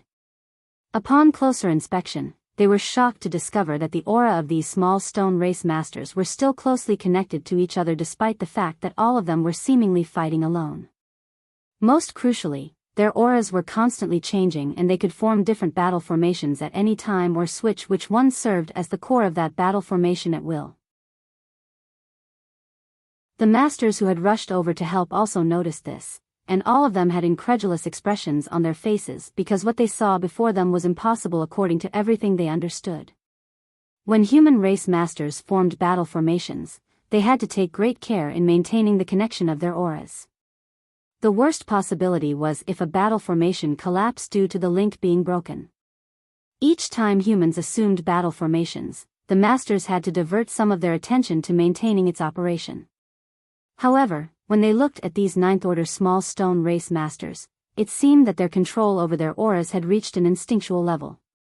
They could disperse or form any battle formation in an instant.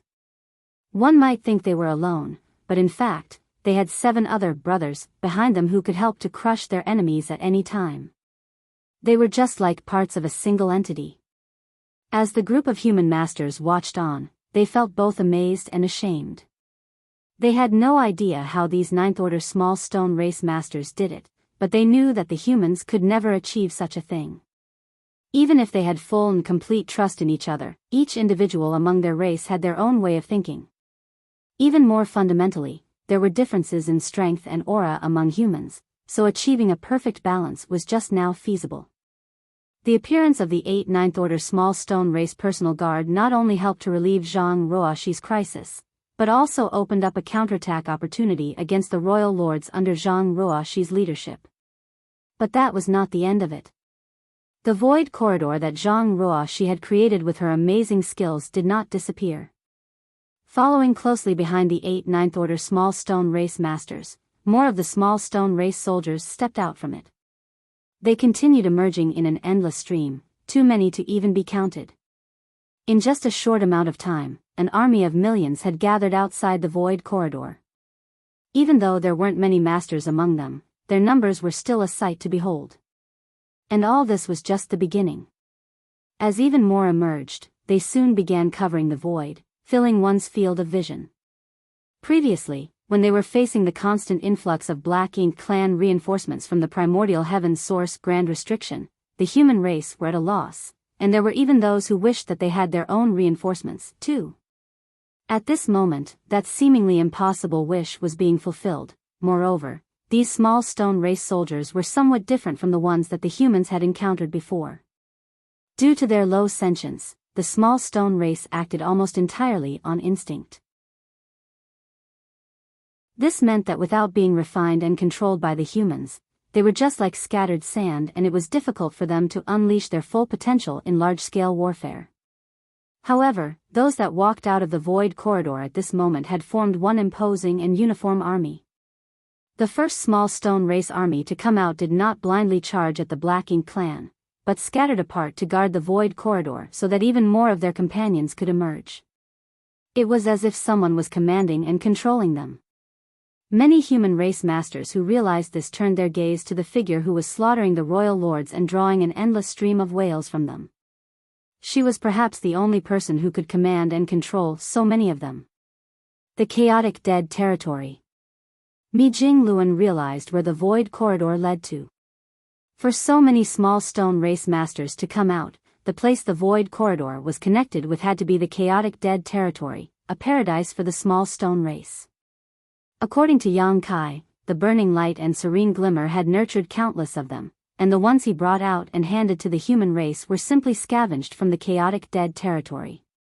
Assist them in guarding the void corridor. Mi Jingluan made an immediate decision and changed his previous order.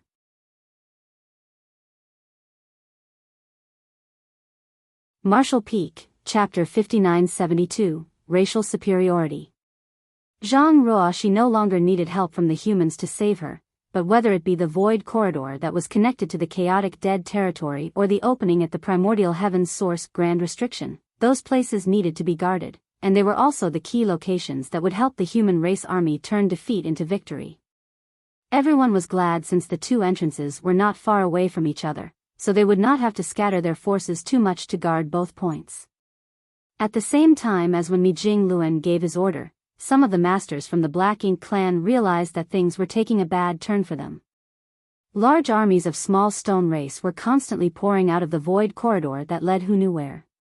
In just a short while, tens of millions of them have come out.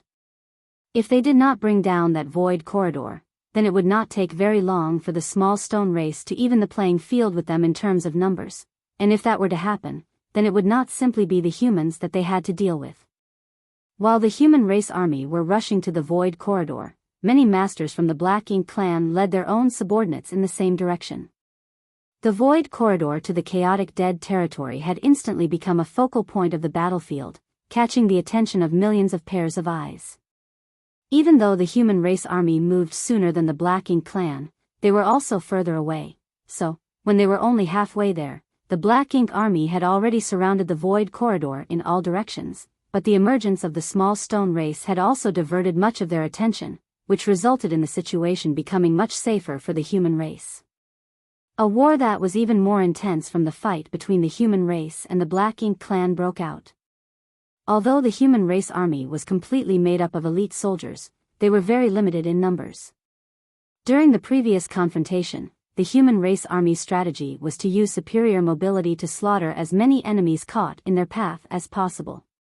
Rarely would they engage in large-scale head-to-head confrontations with the Black Ink clan. The current situation with the small stone race was different. They were desperately defending the void corridor, so there was simply no way to retreat or escape.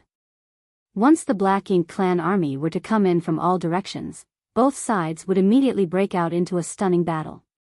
Both sides were like two colliding torrents with countless bodies caught in the rolling waves. Those from the small stone race were constantly incurring casualties, but their numbers were also being replenished continuously. Even though they were far inferior to the Black Ink clan in terms of numbers, with battle formations and momentum, they managed to hold their ground.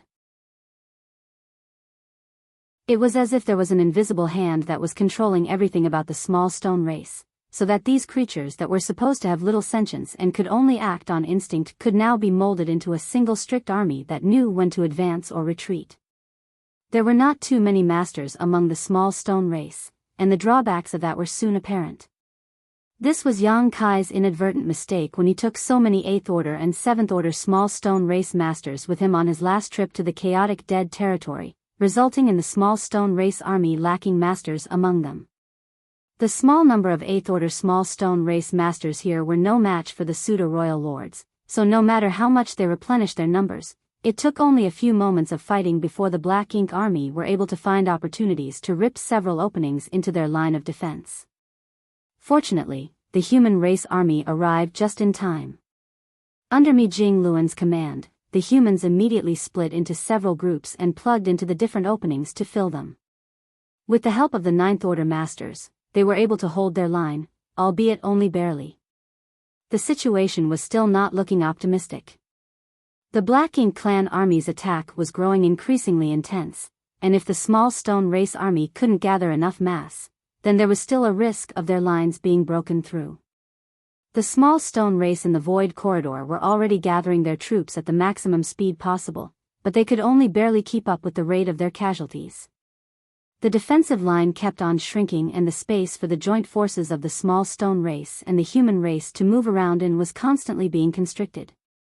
Black Ink clan seemed to have found a ray of hope and was attacking more and more aggressively. Originally, Zhang Ruoxi's emergence and ruthless slaughter were enough to deter the royal lords who were eager to attack, and now, no royal lord dared to come out from the Grand Restriction, fearing that they would be killed next. However, one royal lord saw the situation from the opening of the Grand Restriction and rushed out without care to hold back the 9th Order masters and put pressure on the opposing forces. Now, the defense line being held up by the human race army and the small stone race army was in danger of collapsing at any moment. Once the defense line collapsed, not only would they not be able to defend the Void Corridor, but even the human race army that came to help would also be caught in the Black Ink clan's encirclement. At that point, other than the Ninth Order masters who had the ability to escape, the others would all be at great risk. Red-eyed, Ada was fighting a group of royal lords. He had always been silly and foolish, so he was surrounded by the royal lords previously until he was covered in injuries. Now, he only wanted to kill his enemies ruthlessly without a care for anything else. On the other hand, Air, who was smarter, noticed the situation on the human race army's side, but he was powerless to help even though he wanted to. Just like Ada, he was surrounded by royal lords and was simply unable to divert his attention unless he could get rid of them. The only ones they could put their hopes on, Zhang Ruoxi and her 8 personal guard, were still chasing after the royal lords who had scattered and fled in all directions. There were dozens of royal lords at first, but only a little over 10 of them remained, all of whom were agile with their movements and had good luck, but under her pursuit, they would also fall sooner or later. She did not seem to have any intention of coming to their rescue. Just as the battlefield on the joint army's side reached a limit and their defense was about to collapse, Zhang Ruoxi, who was chasing after the royal lords, suddenly stopped in place and without even looking, lightly clenched a fist in the direction of the Void Corridor. With this clenched fist, heaven and earth hummed and trembled. All over the battlefield, yellow and blue lights suddenly started moving. These lights came from the remains of the small stone race soldiers that were scattered among the Black Ink clan army. Since they did not possess flesh, if they were torn to pieces, not a drop of blood would flow out. They would only turn into pieces of stone like this. The power that nurtured them still remained in the debris. It was naturally the powers of the burning light and serene glimmer, the purest power of yin and yang. As the light emerged, all of the Black Ink clansmen who were enveloped by it had frightened looks on their faces. They had no idea what the yellow and blue colors represented, but they had witnessed the power of the purifying light that Zhang Ruoxi had brought forth before. That was why the Black Ink clan had gained an instinctive fear of this strange light. Most of the Black Ink clan were still shocked by the changes around them. A few of the sharper masters wanted to retreat when they noticed the situation turning against them, but how could they have the time to run? The defense line of the human race and the small stone race had been suppressed again and again. The Black Ink clan army surrounded them on all sides and were pressing hard, passing through the remnants of countless fallen small stone race along the way. It could be said that the Black Ink clan's frontline army was now fighting amidst a sea of the small stone race soldiers' broken remains. The yellow and blue colors swirled together, quickly turning into a dazzling pure white light that was scattered at first, but in the blink of an eye, condensed together. The white light was like an ocean, covering the vast battlefield. From within that white light, the countless screams and wails from the Black Ink clan rang out. Regardless of their cultivation, all of their bodies began to sizzle as if they had fallen into a wok of boiling oil, and following that phenomenon, the Black Ink strength in their body began to dissipate and become purified. Those caught in the center of the white light were the most greatly affected, and soon, those with insufficient cultivation perished. Even if some managed to survive, their foundations were severely damaged. The best time to cull them was now, when they were weakened, and the counterattack of the human race and small stone race armies commenced in an instant. The small stone race members were being controlled by Zhang Ruoxi, who naturally would not miss such a good opportunity, and when the humans saw the flowing yellow and blue lights, they realized what was about to happen. After all, they had witnessed this kind of scene before from Yang Kai. So, before Mi Jingluan could even give the order, the human race army had already blown the horn to begin their attack alongside the small stone race army.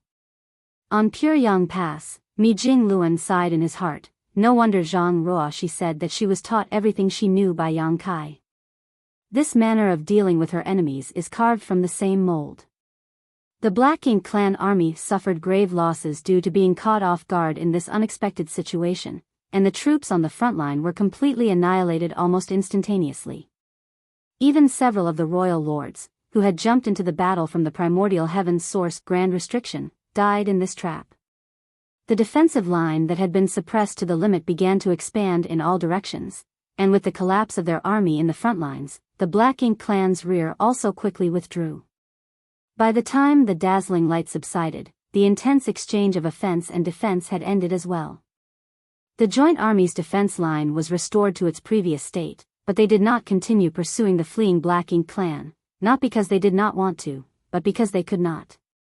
Right now, their main focus was protecting the void corridor that led to the chaotic dead territory. As they watched the small stone race army gather in the void from afar, the Black Ink clan was overcome with grief and anger. The Black Ink clan possessed too many advantages over the humans. They were created from black ink nests, so they could be bred in numbers sufficient to crush the humans. Moreover, their black ink strength was also extremely disadvantageous for humans. If the humans wanted to fight with them, they had to make all sorts of preparations beforehand. For example, they had to take their purifying black ink pills just so they could defend against being corrupted. This was their racial superiority, granted to them by their creator. Nobody could change that imbalance. However, when compared to the small stone race, the superiority of the Black Ink clan crumbled. The small stone race may not be able to reproduce as quickly as the Black Ink clan, but they had an advantage in comparison to the human race. They had no fear of black ink strength, and they were even extremely sensitive to it. If nobody was controlling them, then they would simply rush to where black ink strength was densest. But what disgusted the Black Ink clan the most was the fact that these small stone race soldiers treated them as mortal enemies when they were alive, and when they were dead, the powers remaining in their bodies could still be drawn out to condense purifying light that perfectly countered black ink strength. Having suffered a huge loss twice already, the surviving Black Ink clan soldiers no longer dared to act rashly. So what if they wiped out those from the small stone race? Without the ability to dispose of their corpses, the rubble that was left behind was still a great weapon against the Black Ink clan. Looking from afar, the Black Ink clan army was hesitant to act. The small stone race was beginning to show some unusual movements. Everywhere the human race army was located, a small stone race army would be there, opening up a passage to the rear.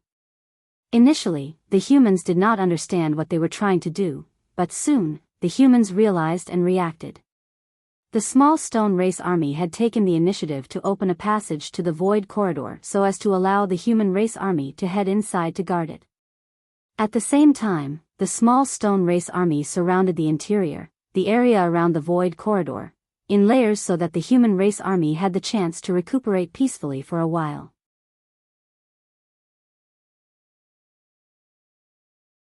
Marshall Peak, Chapter 5973, Vigorous. This was clearly Zhang Ruoxi's intention. It was simply impossible for those of the small stone race to decide on such an action by themselves with their low sentience.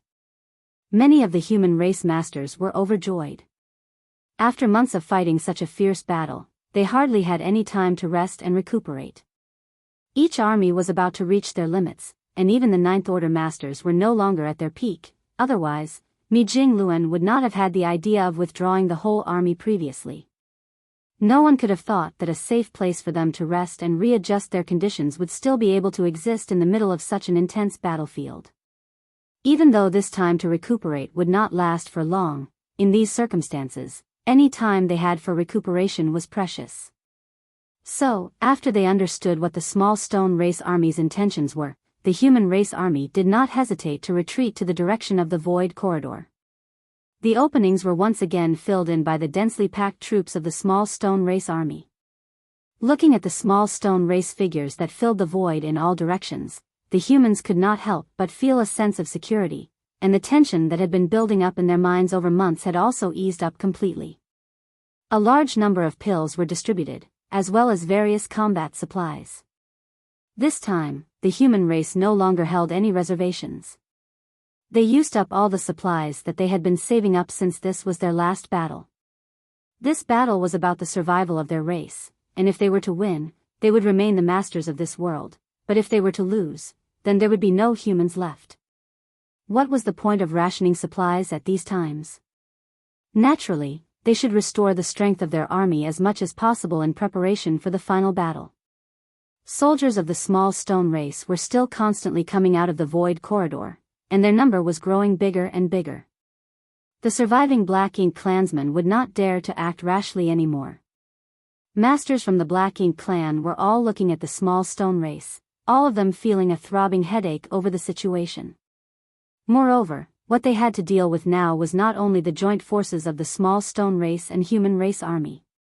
When Ada and Aer were joined by the 8 Ninth Order small stone race masters on the other side of the battlefield, the royal lords who were attacking the 2 giant spirit gods were caught off guard. They were all so shocked that their souls nearly left their bodies. The 8 small stone race masters had appeared, so that woman must not be far behind. It was only then that the Black Ink clan discovered, to their horror, that all the royal lords who had participated in the attack against Zhang Ruoxi had fallen. This sent chills down the spines of all the royal lords. One had to know that there had been dozens of royal lords working together, and yet such a powerful force had been decimated in such a short time. The number of royal lords surrounding Ada and Aer was not far from the number of royal lords who went to attack Zhang Ruoxi, but their allies had all been killed, so they were probably next on the chopping block. When they noticed Zhang Ruoxi's aura approaching from afar, many royal lords left Ada and Aer and turned around, making for the opening in the primordial heaven's source Grand Restriction.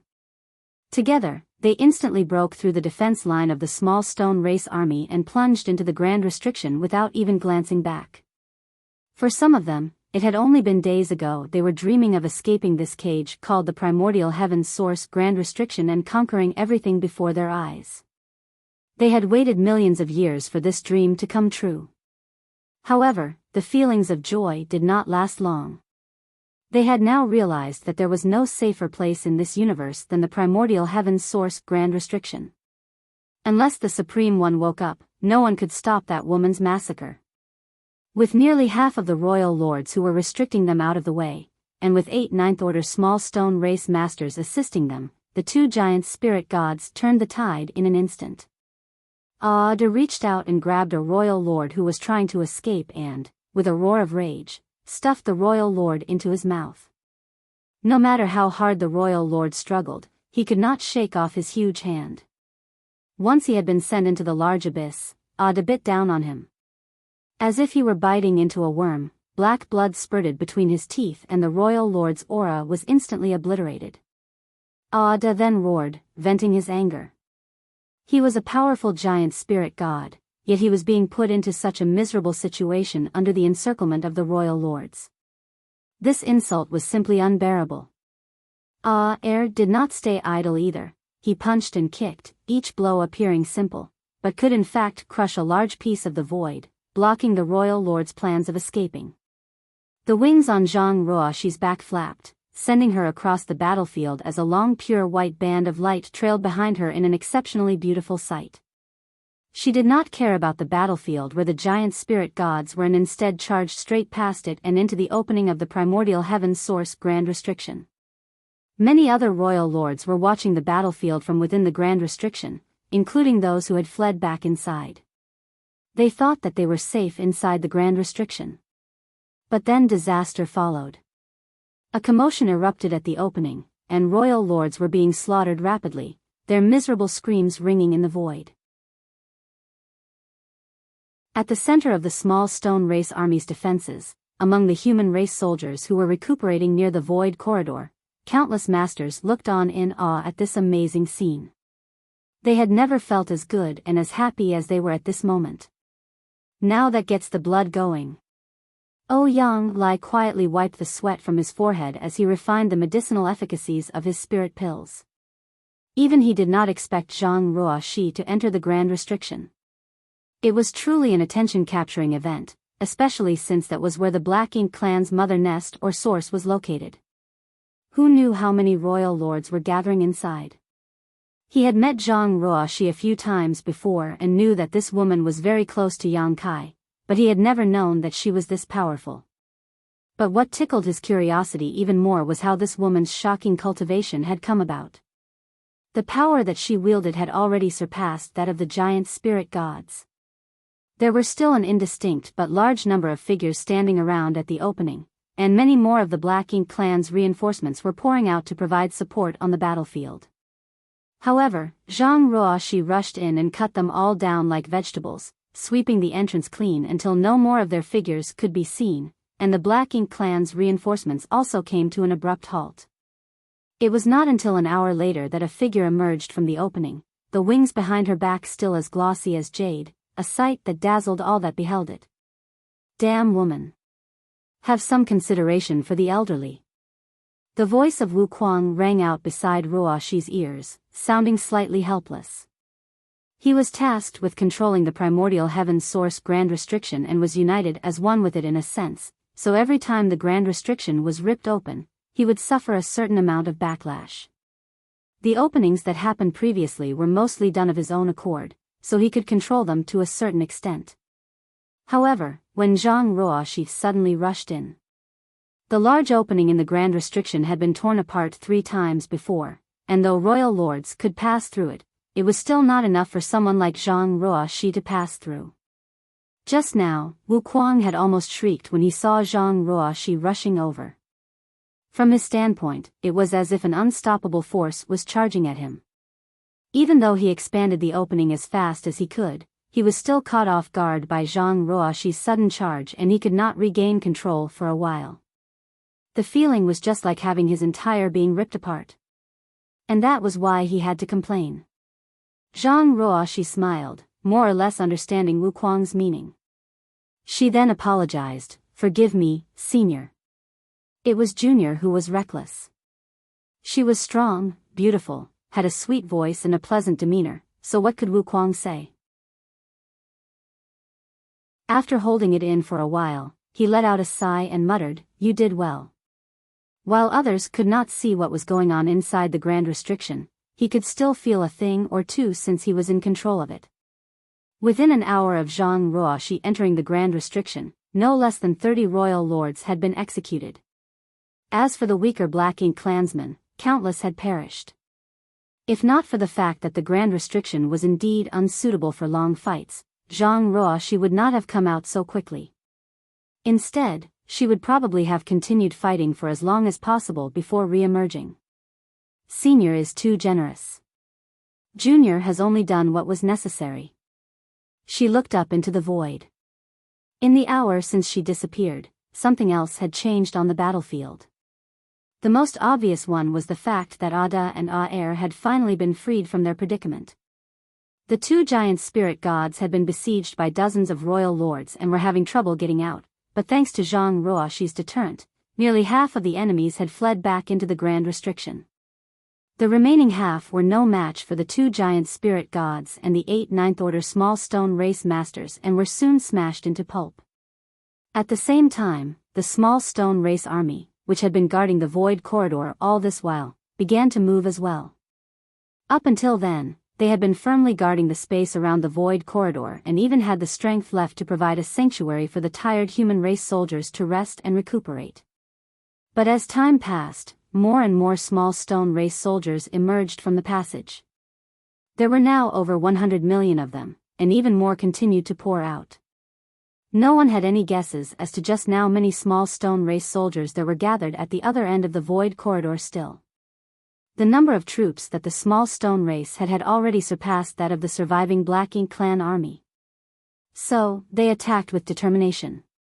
Divisions of the small stone race army launched themselves like rockets in the direction of the Black Ink clan army, holding them down in an endless spree of slaughter. A battle broke out again, but this time, the attacking and defending parties were reversed.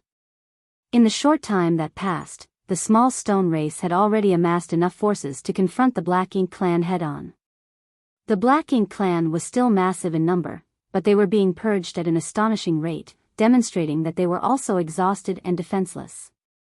The smartest option now would be to make a strategic retreat. But where else could they retreat to other than the primordial heaven's source grand restriction?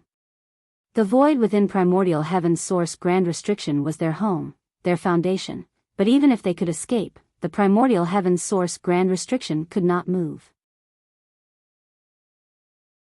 To retreat back to the primordial heaven's source grand restriction, they had to first break through the small stone race army's blockade. As a result, the Black Ink clan army had no choice but to fight. As for the consequences that could arise from killing them, the Black Ink clan lacked the energy to care right now. By the time Zhang Ruoxi showed up, the two armies had already been fighting for a while, and while the small stone race army had suffered some losses, the Black Ink clan had suffered much more than them. This could not be helped, as though the small stone race army did not have many masters compared to the Black Ink clan. They had the help of 2 giant spirit gods and 8 ninth-order small stone race masters. The Black Ink clan's defense lines held for less than an incense stick of time before the 2 giant spirit gods killed their way through and began wreaking havoc on them. The same was true of the 8 ninth-order small stone race masters. Even the royal lords who were lucky enough to survive the initial culling could not hold out long against them. On the other hand, the humans, the ones who started this war, were resting at ease with the strong protection provided by the small stone race army. This gave the ninth-order masters that were led by Mi Jingluan mixed feelings in their hearts.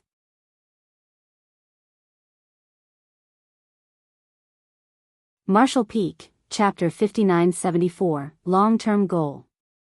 Strictly speaking, this Second Crusade was taking place despite the human race not being fully prepared. Readiness was not a matter of willpower, but rather an accumulation of strength. It was easy to see just by the results alone. Without the help of Zhang Ruoxi and the small stone race army, the human race would have been defeated already. The original plan was for Mi Jingluan to withdraw with the army and wait for Yang Kai to return before leading the survivors to a new, distant world. Once they left, this whole region, covering the entire 3,000 worlds, would surely fall under the Black Ink clan's total control. Was it because the human race did not fight hard enough? Was it because the heavens did not favor them enough? It was neither. Great potential could erupt from a race during the critical juncture between life and death. In just a short few thousand years, the human race has grown from near total decimation to recovering the 3,000 worlds and the no-return pass, but that was already their limit. If they had not worked hard enough, they would not possess the heritage they have today, and if the heavens did not favor them, they would not have the open heaven realm cradles. However, when it came to facing powerful foes like the Black Ink clan, what ultimately mattered was strength. The time given to the human race was too short, so no matter whether or not they were ready for this crusade, they had to go on. That was because Mo was about to awaken. Under such circumstances, it was better to be proactive than reactive. After all these years of fighting, the human race army had already been tempered into one entity after going through the baptism of war, but it was still not enough. As the battle raged on, Mi Jingluan weighed his options before deciding to give up on supporting the small stone race army. The battle had not reached an end yet, and the small stone race army should have enough troops to hold their own. What's more, after this battle came to an end, there would be an even more treacherous one waiting for the human race army. The current human race army had to recover its strength for that impending moment. On the battlefield, cloud after dazzling cloud of purifying light erupted and filled the vast void, dispersing not only the scattered Black Ink strength, but also the Black Ink clan soldiers that were enveloped in it, severely damaging their foundation. The current situation on the battlefield was extremely bad for the Black Ink clan.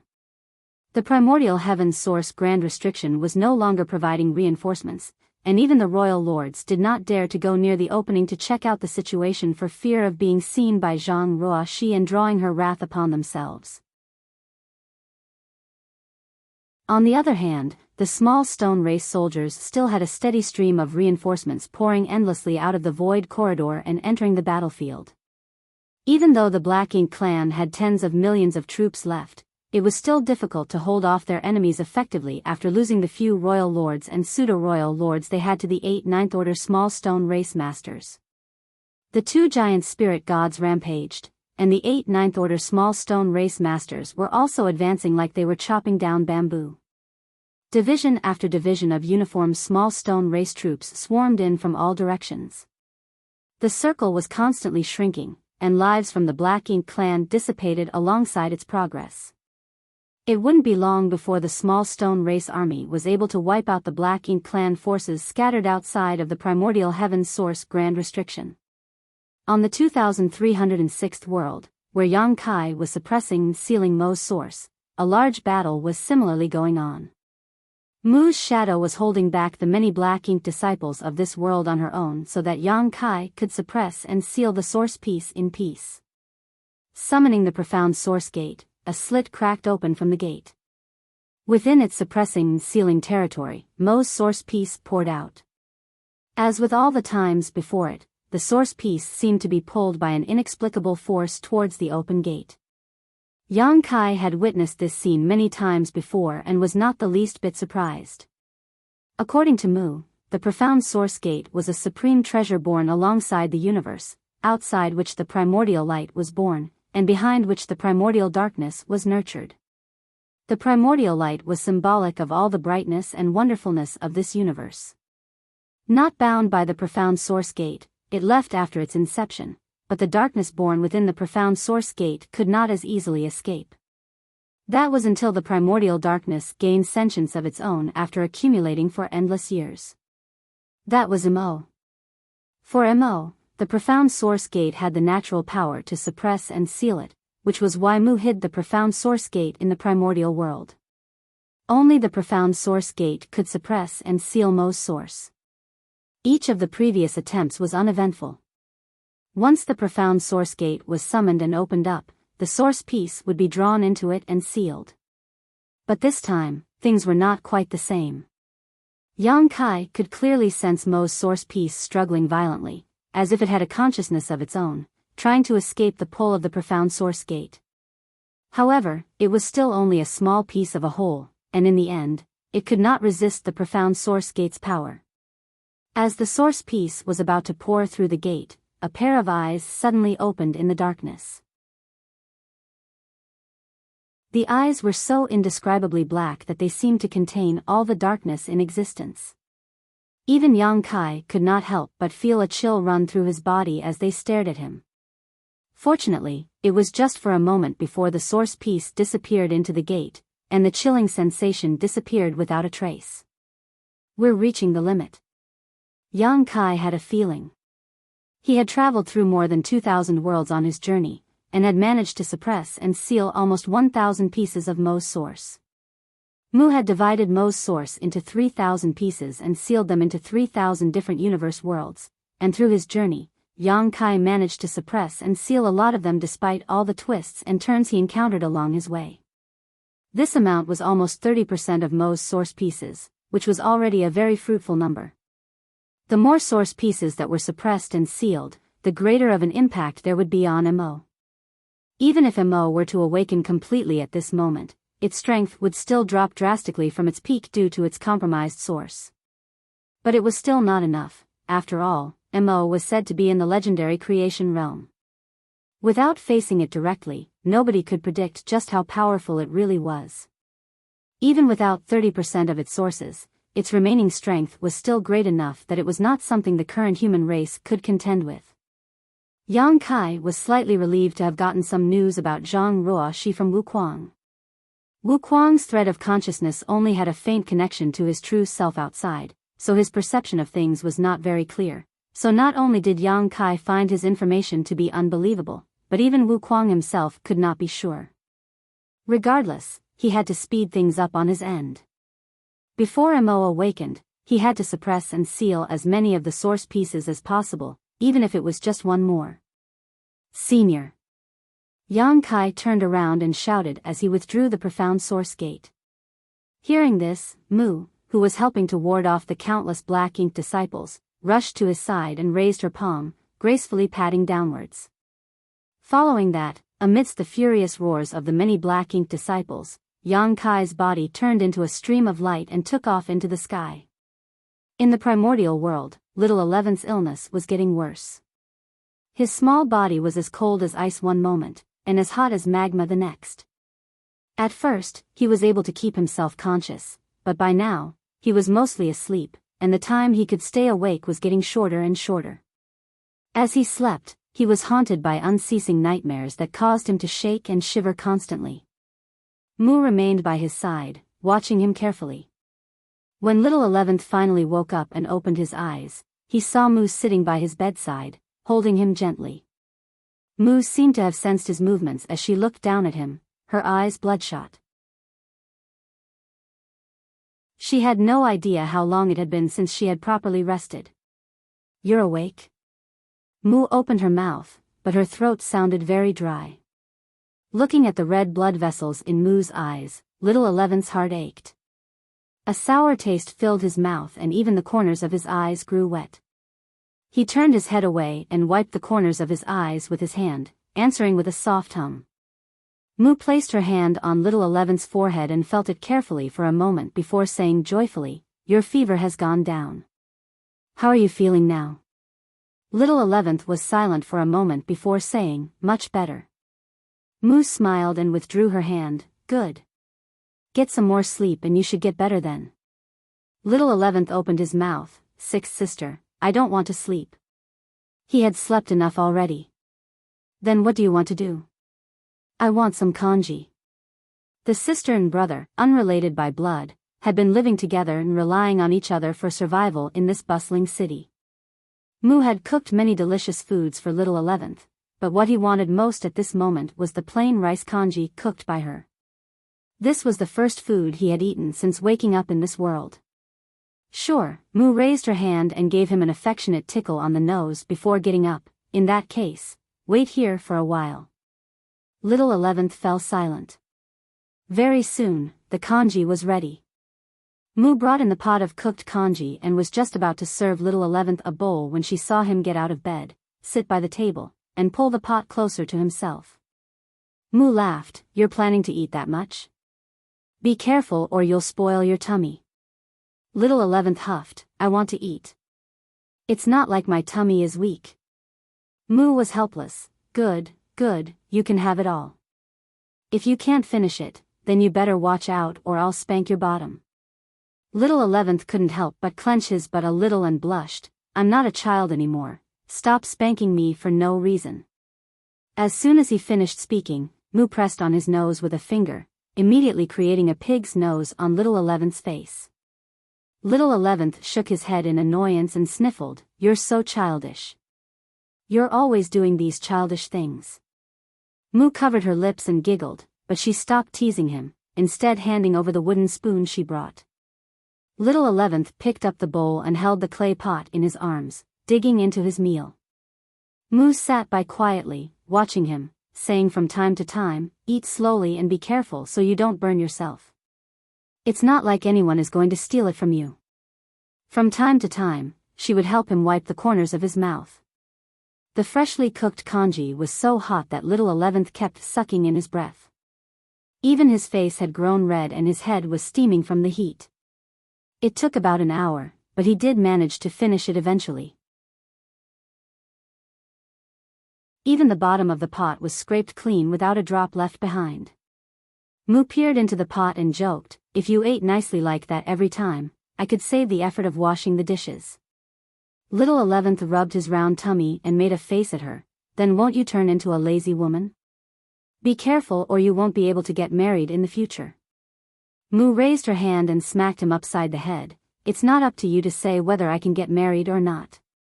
Little 11th held his head with both hands and complained, "You're hitting me again, I'm still a patient." Mu raised her hand as if to strike him again, but in the end, she just stroked his head gently. Little 11th lowered his head. The atmosphere turned silent.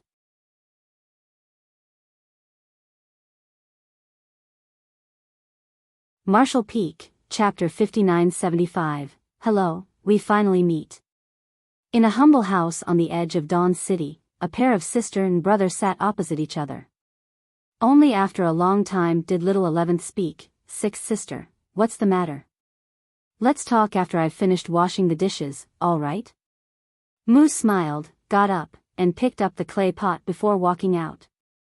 Looking at her back, little 11th sighed, a sadness that did not match his age appearing on his small face. The dust-covered memories from long ago began to stir. In the boundless darkness, where not a trace of light could be seen, a consciousness began to emerge.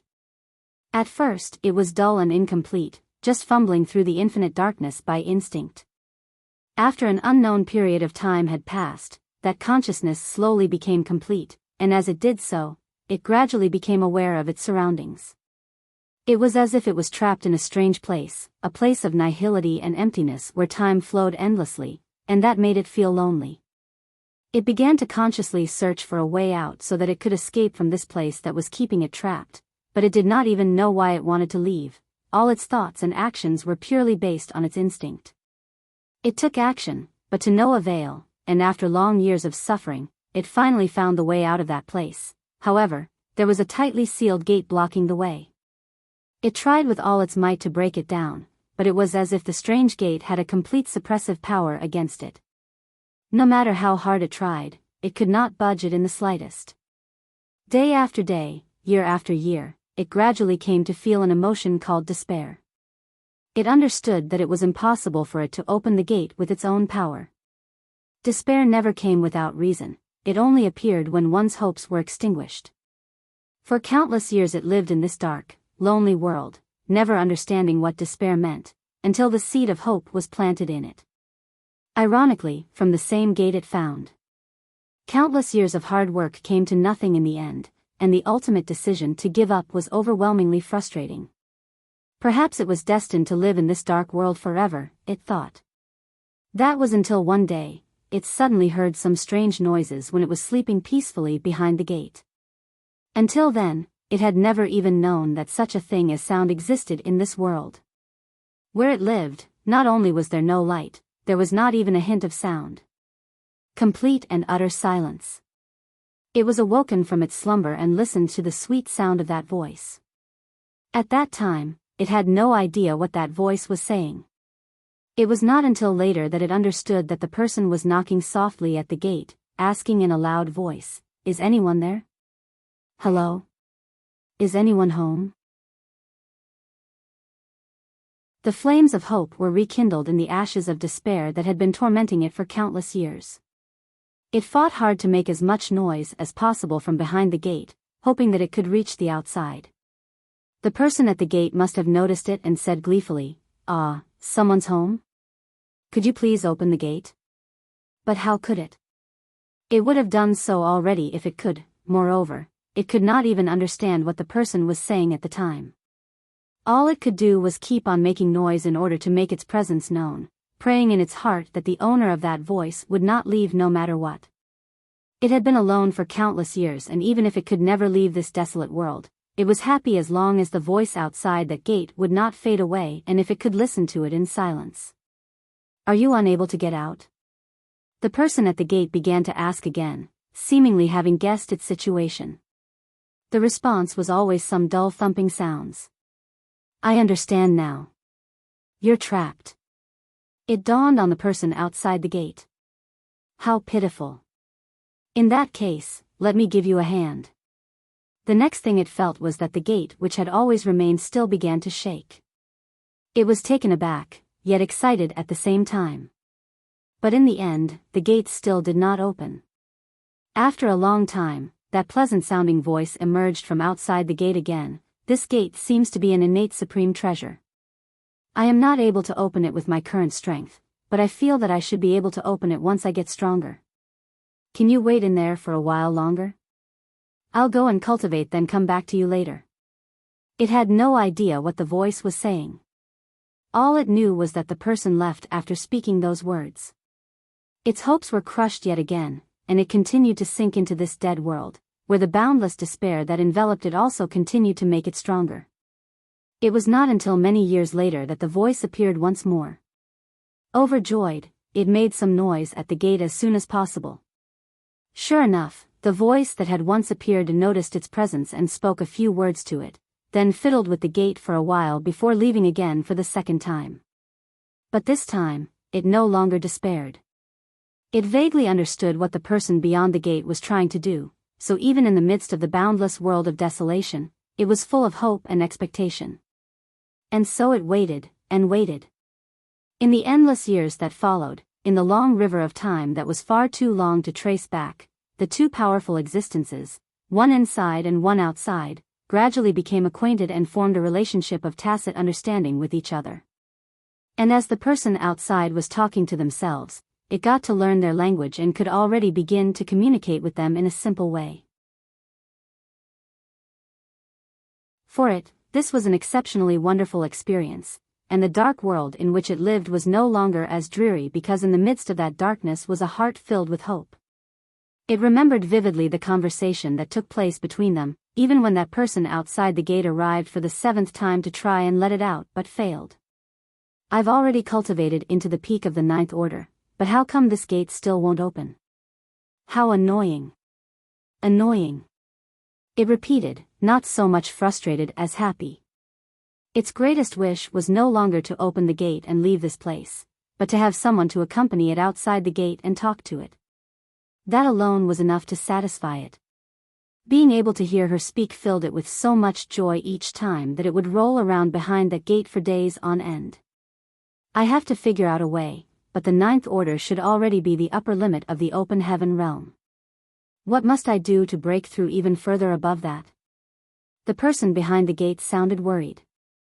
There was nothing it could do to help in these circumstances. It did not even know what the 9th order was, or what the open heaven realm meant. This won't do, I have to go.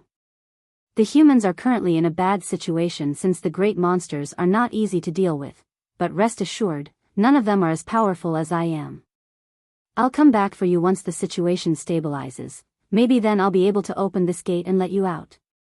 Hearing that person's words, it knew that she would be leaving again. Even though it was reluctant to part with her, it couldn't stop her. In the end, it could only give a stiff reminder, take care, be safe. I will. The person outside the gate answered gleefully. The final wait felt unbearably long, seemingly lasting much longer than the times before. So, it kept waiting at the gate, making some noise from time to time as if afraid that that person would not notice its presence when she arrived. Eventually, that person came. Listen, the world is such an amazing place. There's actually a thing called the universe furnace, and it appeared out of nowhere a few years ago, and I went inside. There was a really, really long river in there, and I have no idea where the source is or where it ends, so I call it the infinite river. What's a river? It asked.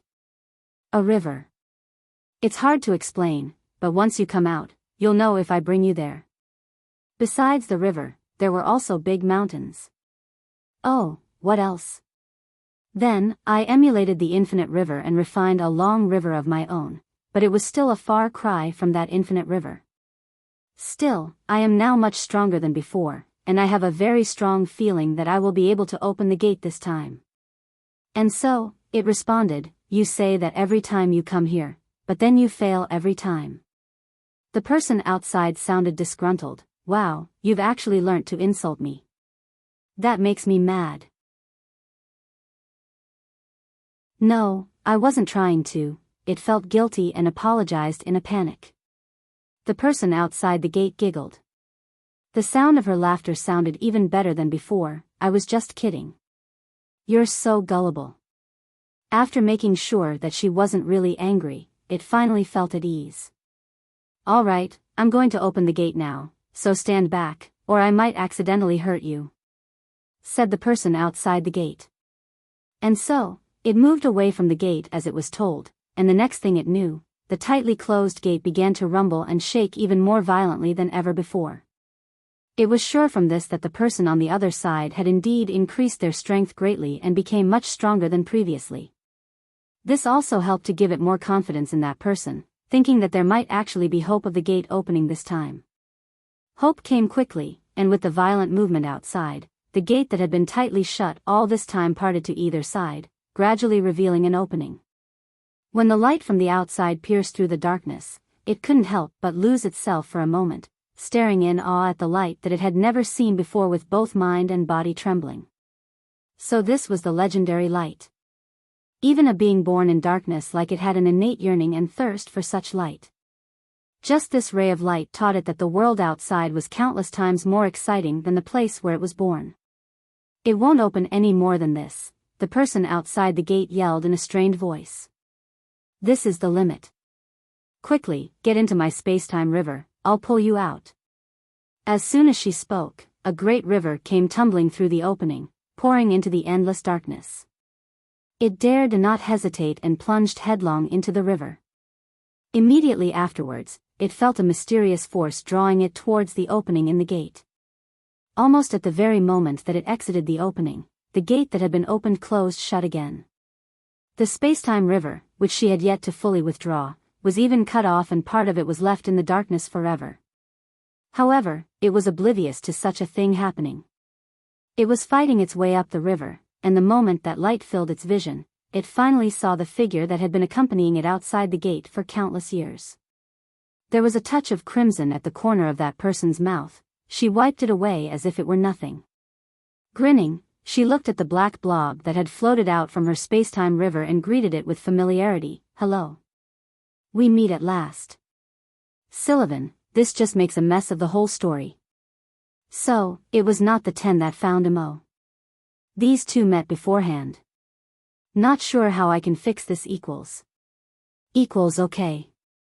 So, I went back and changed it in a way that made Mu hesitate to say what had happened.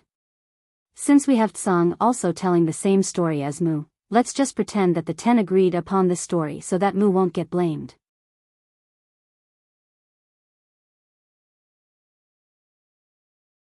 Marshall Peak, Chapter 5976, Siblings. Speaking of which, I haven't asked for your name yet. My name is Mu, what's yours?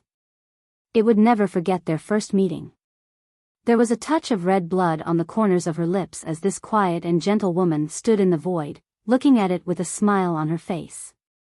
What is my name? It had no idea what its name was. It did not even realize that such a thing as a name existed in this world. Before meeting her, its world was nothing more than endless darkness and desolation. It was because it met her that its world now had sound, had expectations, and today, light had also become a part of it. "I don't know what my name is," it mumbled in reply. Inexplicably, a lowly feeling of shame took root in it, as if it had blasphemed her just by looking at her like this. "No name, huh?" Mu walked around it, then she suddenly clapped her hands and smiled. "I know. Seeing as how you're so dark, your name should be Mo." "Mo," it murmured, and then it slowly beamed. "My name is Mo."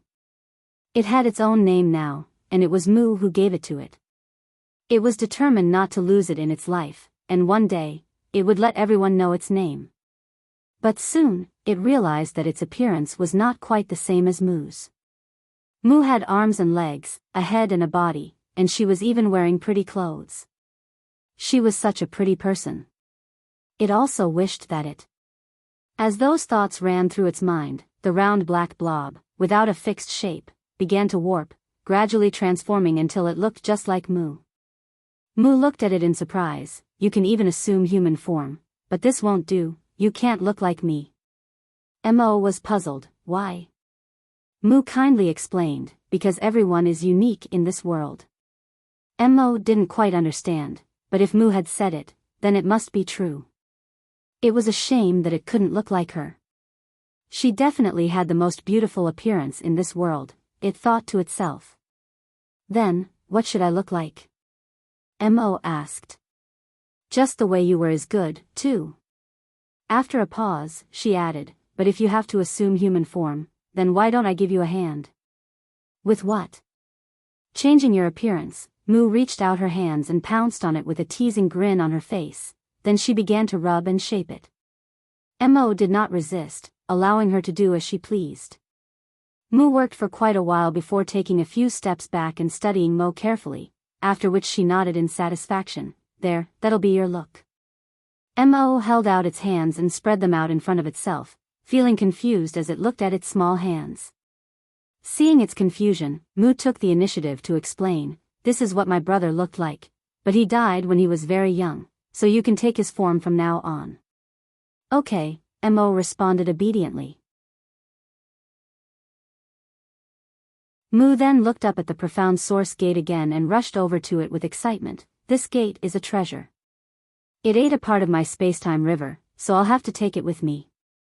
She then turned to Mo. "This is the door to your home, do you still want it?" Mo waved his hand. "I don't want it, you can have it." Who would even want such a thing? Mu nodded. "In that case, I won't stand on ceremony." The space-time river was summoned again and wrapped itself around the strange gate. Perhaps because a piece of her space-time river was left inside the gate, this time, Mu was able to collect it with ease. Let's go, Mu beckoned Mo and led him away into the distance. On the way, Mo asked the question that was on his mind, Mu, what is death? Death. If a person dies, then we will never be able to see each other again, and that person will only live on in the memories of others. What is a little brother? Well, it's a sibling born from one's parents. Then, am I your little brother? Yes, you'll be my little brother from now on. You're my little brother, too. That's not right, I'm your big sister. Sixth sister, to be exact. What is a big sister? A big sister is a sibling born from one's own parents. But isn't that what a little brother is? Hey listen, a little brother should speak less because if he talks too much, his mouth will glue shut and he'll never be able to open it again. Shocked, Mo covered his mouth in a panic. Mu, where did this little friend come from? This is the one I told you about, the one who was shut behind that strange gate. You got him out of there? A crowd of people surrounded Mu and Mo, their eyes filled with scrutiny and curiosity. Mo clung to the corner of Mu's clothes and hid behind her. It had never known that so many people existed in this world, and that they all looked different. It was no wonder why Mu said that everyone was unique. Little friend, what's your name? Someone asked. Mo shook his head and did not answer, a timid look on his face. The speaker asked with pity in his voice, is he mute? Mu laughed, of course not, the child is just a little shy. There is something odd about this boy. I've never seen that power inside his body before. Mu, do you know what you've rescued? I'm not sure, but it was too pitiful to see him trapped behind that gate all alone. I couldn't just leave him after I discovered him. I just hope you know what you're doing. Rest assured. With how weak he is, he can't do much even if the power inside his body is a little strange. I'll keep an eye on him. That's good. Right now, the great monsters are running amok and our people are in a tough spot. We can't afford to deal with any more trouble. It was Mo's first time meeting someone other than Mu, and after a brief conversation with them, he was led off to rest by Mu. In the days that followed, they slowly came to know each other better and it became clear that Mo was no mute. Mo had also figured out the relationship between these people and Mu. The 10 of them had such a close bond that they called each other siblings. Mu was ranked 6th out of the 10, which was why Mu asked him to call her 6th sister on the way here. As he was the youngest, he was affectionately called Little 11th by everyone. Mo also finally figured out what a big sister and little brother was. It even witnessed death. In those days, the great monsters of the early ancient era were committing atrocities all across the land, and the human race chose to stand up to them, thus everything under the heavens was put under a constant baptism of blood and war. It was not known just how many humans had thrown away their lives in those battles. For a being who had been locked behind a gate all this while, it was a great shock for Mo to suddenly see such an unimaginable scene. Because of Mu, it began to think of itself as a human, and as it watched Mu and the 9 others busying about, it too wanted to help. It wanted to kill those early ancient era great monsters and give the humans a peaceful place to live. Mo began cultivating, but the human race's open heaven realm method did not suit it at all, and no matter how hard it tried, it could not raise its cultivation. That was until one day it unwittingly felt the power surging deep inside the bodies of some of the humans, and almost instinctively, it drew that invisible and formless power into its body, refining and absorbing it. It actually felt as if it had grown a little stronger. Mo was both pleasantly surprised and horribly terrified by this discovery. It was pleasantly surprised to have found a way to cultivate, but also terrified because it had never heard of this kind of cultivation before. It went to look for Mu at once to ask for clarification, however, Mu was out fighting at that time. By the time she returned, it was several dozen years later, and Mo had grown significantly stronger. Mo could not forget the joy on Mu's face, how happy she was that it became stronger. The words that reached its mouth were stuck there, but Mo suddenly realized that this was not so bad. As long as Mu was happy, what else mattered? Having found the right path to cultivate, Mu's strength soared by leaps and bounds. One day, it would finally become strong enough to step onto the battlefield. Mu did not give it any preferential treatment just because of who it was, and Mo simply participated in its first battle against monster race as the most ordinary of human soldiers. After all, Mu was one of the 10 commanders of the human race of that era and had more important things to do than babysit. It was impossible to keep Mo by her side and watch over it at all times. During Mo's first battle, the army that it was in was ambushed by the early ancient era's great monsters and torn to pieces. The casualties they suffered were severe. Mu rushed to provide support when she received the news, but by the time she reached the battlefield, the fighting was over. Originally, she thought that Mo was already no more, but what she saw instead stunned her. The human race, which had been at an absolute disadvantage in terms of military strength, had won the battle at a huge cost, with just 30% of their forces surviving in the end. Mo stood in the middle of the bloody sea of corpses, with many of the early ancient era great monsters nearby bowing down in submission as the cheers of the surviving soldiers came like a tide. It was only after this that Mu learnt that Mo had used its power at the most critical moment, causing monster race masters to change sides, leading to their eventual victory. It was only now that she realized the special nature of black ink strength, which seemed to have the ability to twist the mind and spirit of living beings. Mo had no choice but to confess to Mu about its years of cultivation, and that subduing monster race masters with its power was just an idea that happened to crop up. It had never done it before. For the first time, Mu reprimanded him. Mo panicked, not knowing what it had done wrong, but seeing Mu's reaction, it knew it had to have done something wrong. After scolding Mo, Mu couldn't help but sigh, saying that it wasn't its fault before leaving with a grimace. As it watched Mu's somewhat sullen back, Mo vowed to itself that it would never use that method of cultivation again, nor would it ever use its power to subdue any living creature. However, things rarely went as one wished in life. As the battle between the humans and monster race raged on, the fighting only became more and more fierce. Even if the human race had the 10 martial ancestors, the early ancient era great monsters had a considerable number of powerful masters of their own. Things were looking increasingly dire for the human race, and there were even many who had submitted to the monster race, willingly becoming their slaves in order to survive. Battle after battle, Mo, who had witnessed countless deaths, could no longer resist the urge to use its power once more, twisting the hearts of the humans who turned against them. Not one person on the entire battlefield was spared during that event. Even those of the monster race were subjugated by it. In that battle, the human race army, which had not seen glory for a long time, received an overwhelming victory.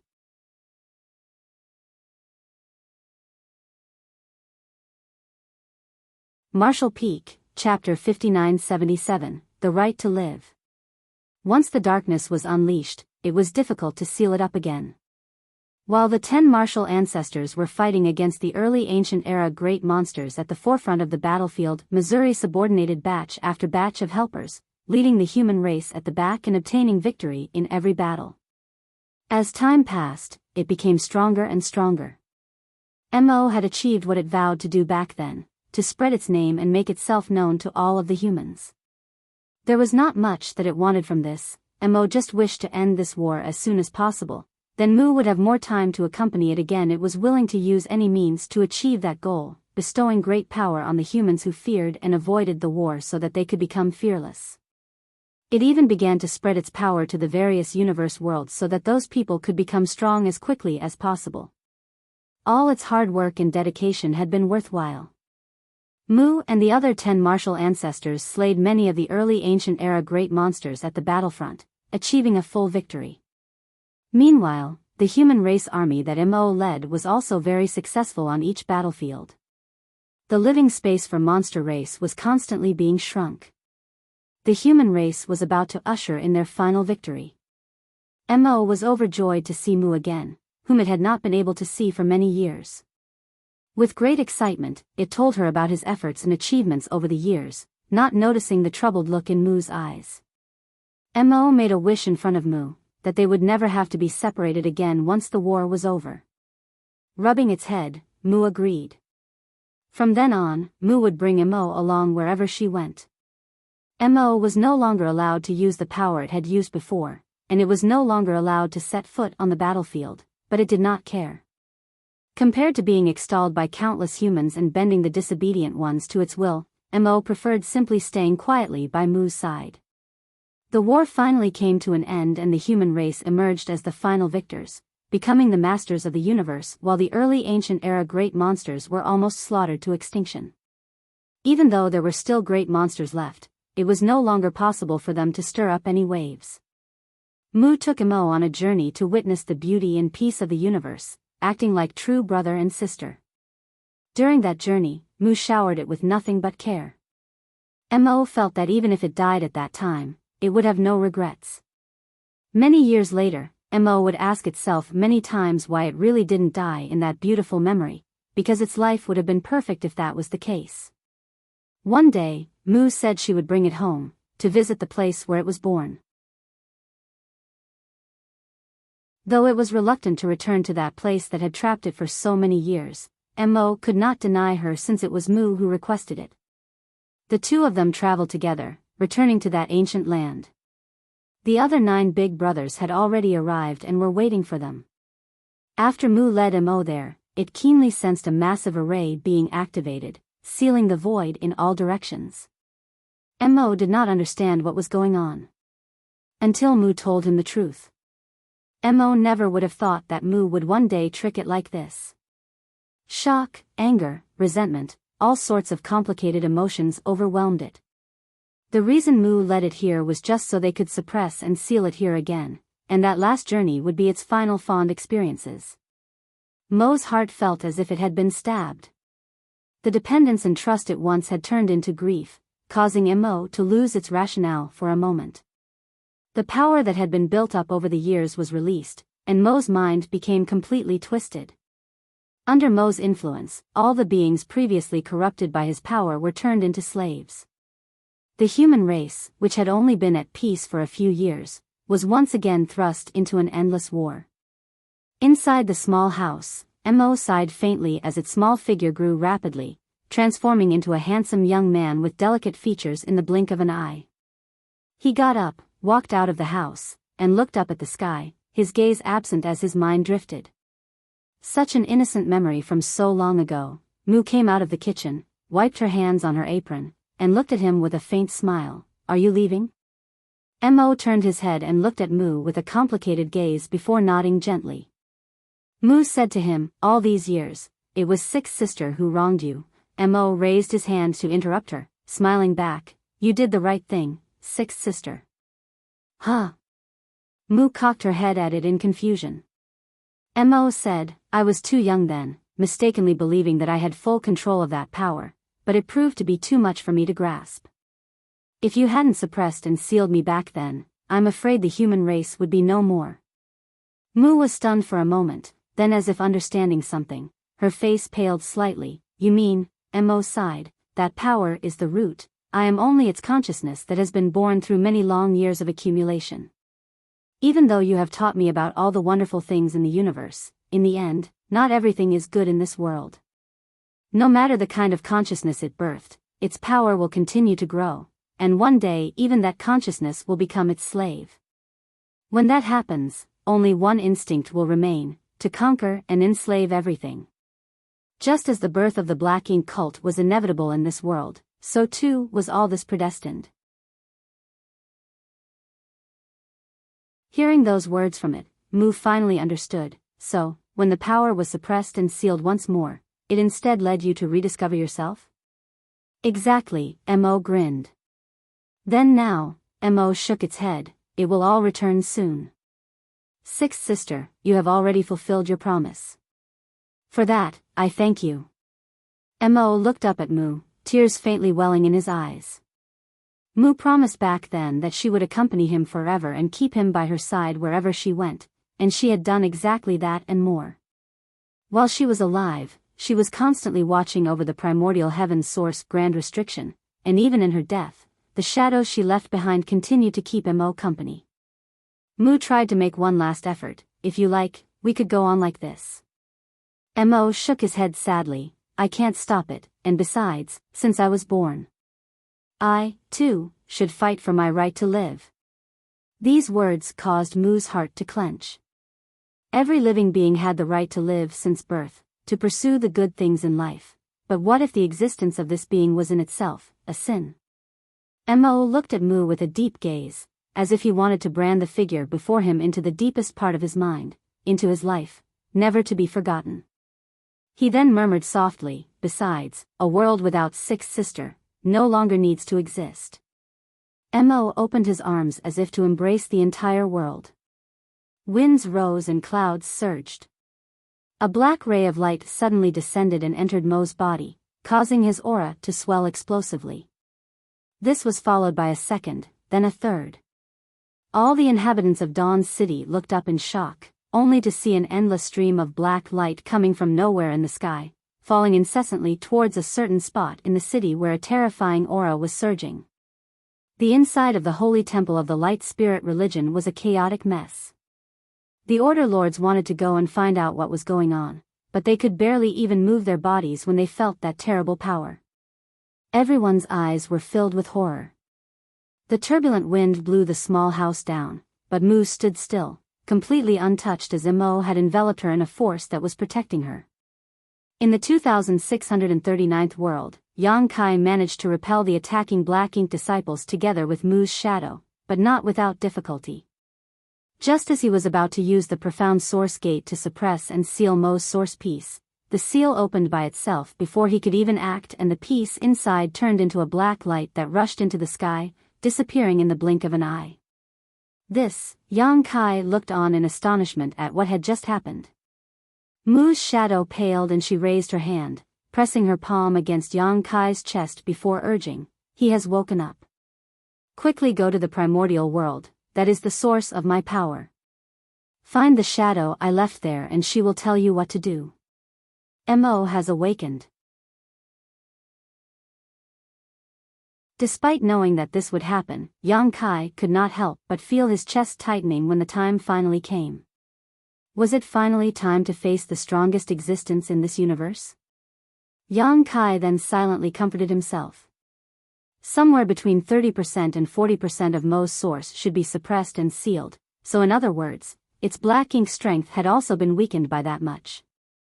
Even so, was there anyone among them who could be a match for Mo? If there was no way to defeat Mo, then all their previous efforts would be in vain.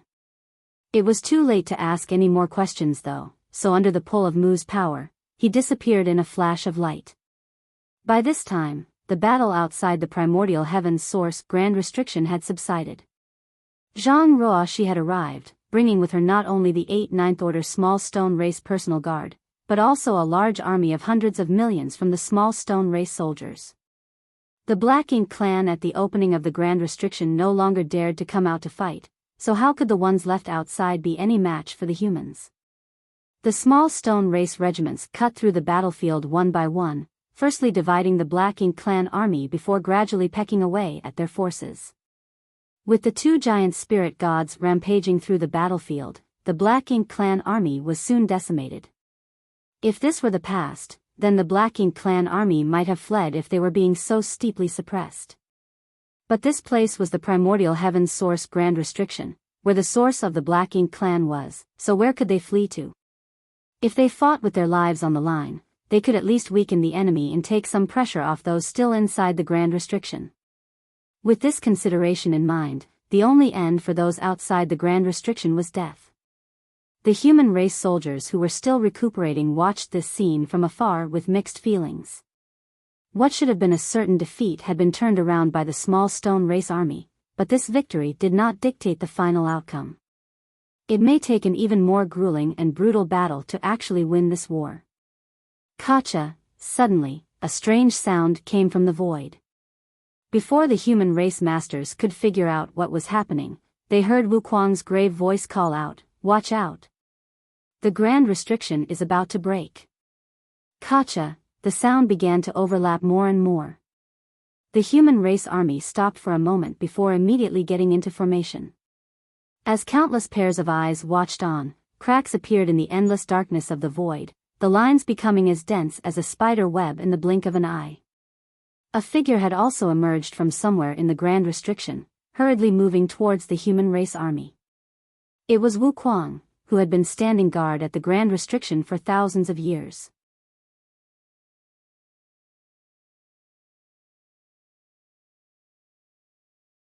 Martial Peak, Chapter 5978, The Way Forward.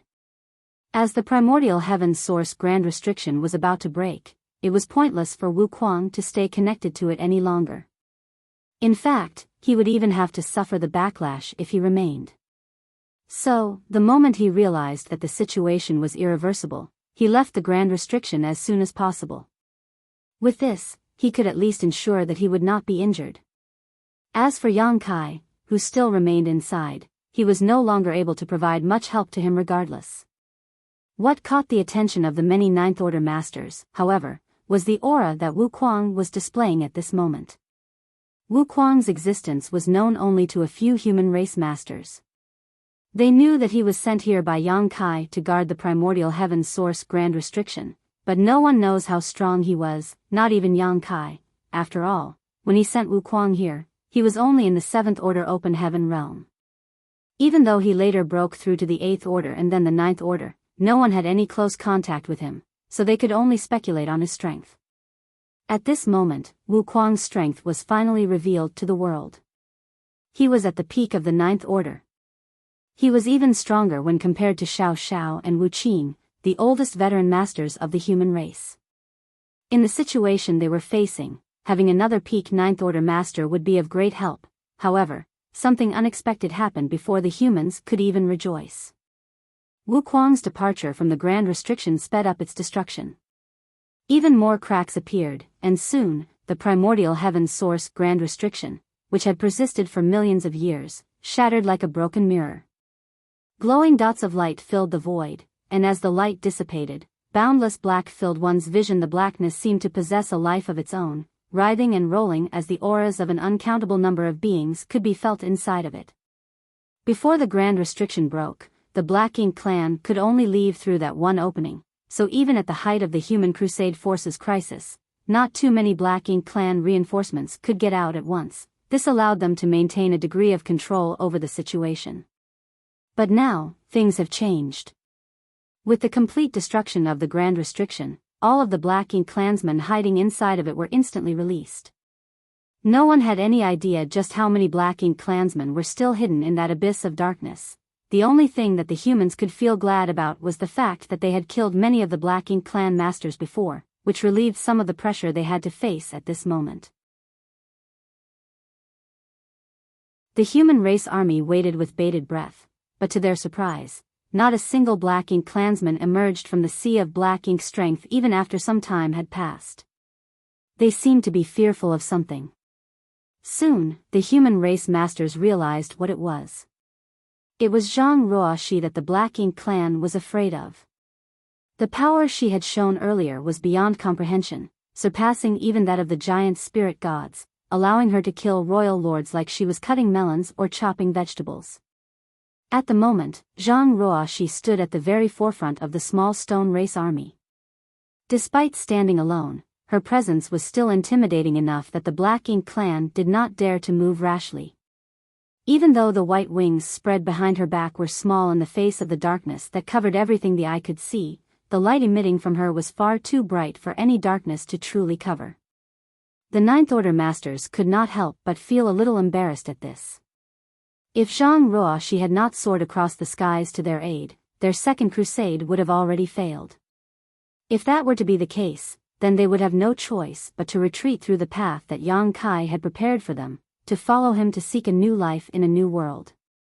But who would know what that new world would be like? In front of the massive enemy army, Zhang Ruoxi remained calm and steady. On the other hand, in the void before her, the Black Ink strength surged. The Black Ink clan were too terrified to even move. The power of a single person could actually be so terrifying. All of a sudden, Zhang Ruoxi's expression changed.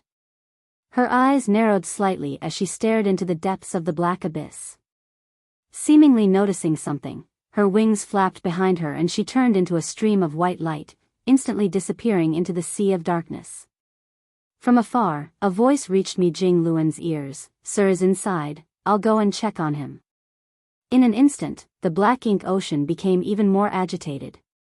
It was clear that Zhang Ruoxi was not merely going over to check out the situation. Inside the void that was filled with all the black ink clansmen, she couldn't reach Yang Kai without cutting a bloody path through them. In the primordial world, the aftermath of the chaos in Dawn City was still lingering. Just now, everyone saw a figure at the edge of the city soaring into the skies before disappearing without a trace, and after that person disappeared, the black lights that fell from the sky also disappeared. Even though the unusual phenomenon was gone, the panic it caused would not ease for some time. The Saintess and Li Fei Yu looked in that direction together, a pondering look in their eyes. They knew that the first Saintess lived in seclusion at that location, and they had a sneaking suspicion that what they saw was related to her. Shortly after Mo departed, Yang Kai returned to this place, drawn by the power of Mu's shadow. The first thing he saw was Mu, who was standing in front of the small house. "Senior!" Yang Kai shouted. Mu turned to look in his direction, seemingly expecting him. "You're here. Where's little 11th? Yang Kai looked around, though he had a vague guess when he did not see his small figure around. "Sure enough," Mu replied, "he has awakened, and the sealed source pieces have all returned one after the other. This universe world cannot withstand his power, but he was unwilling to destroy it, so he has left my spacetime river already." Yang Kai nodded lightly. "I understand." The final battle was upon him, and he had done all that he could. Whether they won or lost would depend on the final fight. "Senior, since Mo has awakened, it is time for me to go. The power that the human race has at this time may not be enough to hold him back, but we will do our best. The last shadow of yours I met told me to come back and see you, and that you would show me the way forward, so I hope that Senior can enlighten me." "You have already found your way forward." Mu looked at him with a smile in her gaze. "Huh?" Yang Kai did not understand. "You've chosen the same path that I have," Mu added. Yang Kai was thoughtful, condensing 10,000 grand daos in one's own body and manifesting the spacetime river. Mu nodded lightly. "As I told you before, everyone has their own spacetime river, which starts flowing from the day they are born and ends at the day they die. However, since the start of time, few have been able to manifest their spacetime river. I was the first, while you are the second." Saying so, she suddenly asked Yang Kai a question. "The open heaven realm method cultivated by the human race is flawed. You must have noticed, yes?" Yang Kai nodded. "The ninth order is the limit of the open heaven realm method, but I had a vague feeling that the ninth order open heaven realm is not the end of martial Tao.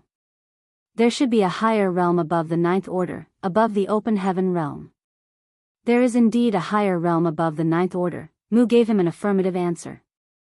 Yang Kai was astonished. "Has Senior reached it?" Embarrassedly, Mu shook her head. "If I had reached it, the human race would not be in this predicament today. Even though I have not reached it, I did touch upon it." Yang Kai could not help but praise her in his heart, as expected of the strongest among the martial ancestors. Tsang told him back then that the martial ancestors were still only in the ninth order, but they were stronger as they had gone further along the path. It was just that they had still yet to leave the bounds of the open heaven realm. However, Mu told him today that she had touched the profound realm above the open heaven realm. Even if she had only touched it and not reached it, it was still an extraordinary achievement. Mu recalled an old memory and slowly began. The open heaven realm method was born out of necessity at a time when the human race was in a difficult situation. The early ancient era great monsters were rampaging throughout the universe, and without the open heaven realm method, the human race would have been nothing but food and slaves for them. During that time, the heavens were quietly beginning to favor the human race, so it devised a way out for them, the open heaven realm method. Only with it can the human race give rise to a constant stream of masters, which gave them the capital to contend with the early ancient era great monsters. However, even the heavens have their selfishness. For example, the primordial world. Once one's cultivation surpasses the immortal ascension realm, they would receive its repulsion and hostility, that is the selfishness of the primordial world. One can also see it as its instinct for self-preservation. The universe is not unchanging, as its blessings were first concentrated on the divine spirits before moving to the early ancient era monster race, then finally to us, the human race. Over time, the three races became the favored of the heavens and were given the right to dominate all beneath it. She turned to Yang Kai. Why do you think this happened? Yang Kai pondered for a moment. If one race becomes too powerful, then they are no longer fearful of the heavens, and once the power they hold becomes strong enough to oppose it, it creates a sense of crisis in the heavens. Hence, there will be a transfer of its blessing. He had considered such a thing before, so he was able to give a quick answer to Mu's question. Mu nodded. Precisely. The universe lives, and it has its own will. Principles are a part of its will, but it is not the same as us living beings. It is above us, as all beings are under its will. If any power that surpasses its control were to come to be, it would move to remedy the situation, but it does not take action itself, and it certainly does not have the power to do so. So, it uses the power of other beings to restore order from chaos and ensure that everything remains on the predetermined path. This is reflected in history from long ago, when the early ancient era monster race overthrew the divine spirits, and when the human race freed itself from the slavery of the early ancient era monster race. But senior, what does this have to do with my path? Yang Kai looked perplexed. Mu continued, naturally it is all related. Because the open heaven realm method was a gift willed by the heavens, it is also a kind of shackle. It is impossible to break free from these shackles of the open heaven realm method by using the open heaven realm method. In fact, there is only one place in existence that the heavens will cannot cover, and everything that happens and is obtained there is not under the control of the heavens. Yang Kai's eyes lit up and he blurted out, the universe furnace. He could just about understand what Mu was getting at now. I've never understood what the universe furnace is, but it is definitely a place beyond the heavens' influence, Mu asserted. Yang Kai thought to himself, of course the heavens can't interfere with it, because the universe itself was created inside the universe furnace. It could even be considered the origin of the heavens. He had coincidentally seen the true face of the universe furnace and witnessed the process of it taking in chaos and splitting heaven and earth apart. He wanted to discuss all this with Mu, but time was running out and he could not figure out a way to explain everything in a timely manner, so he had no choice but to endure the urge for now. You and I have ventured into the universe furnace, and we have seen the infinite river that flows through it, which led to us condensing our own spacetime rivers. Mu turned to Yang Kai, the spacetime river is your path forward. You're tuning into the Biyao's Wuxia Chronicles YouTube channel. Don't forget to subscribe and join us on this journey to catch the most captivating stories.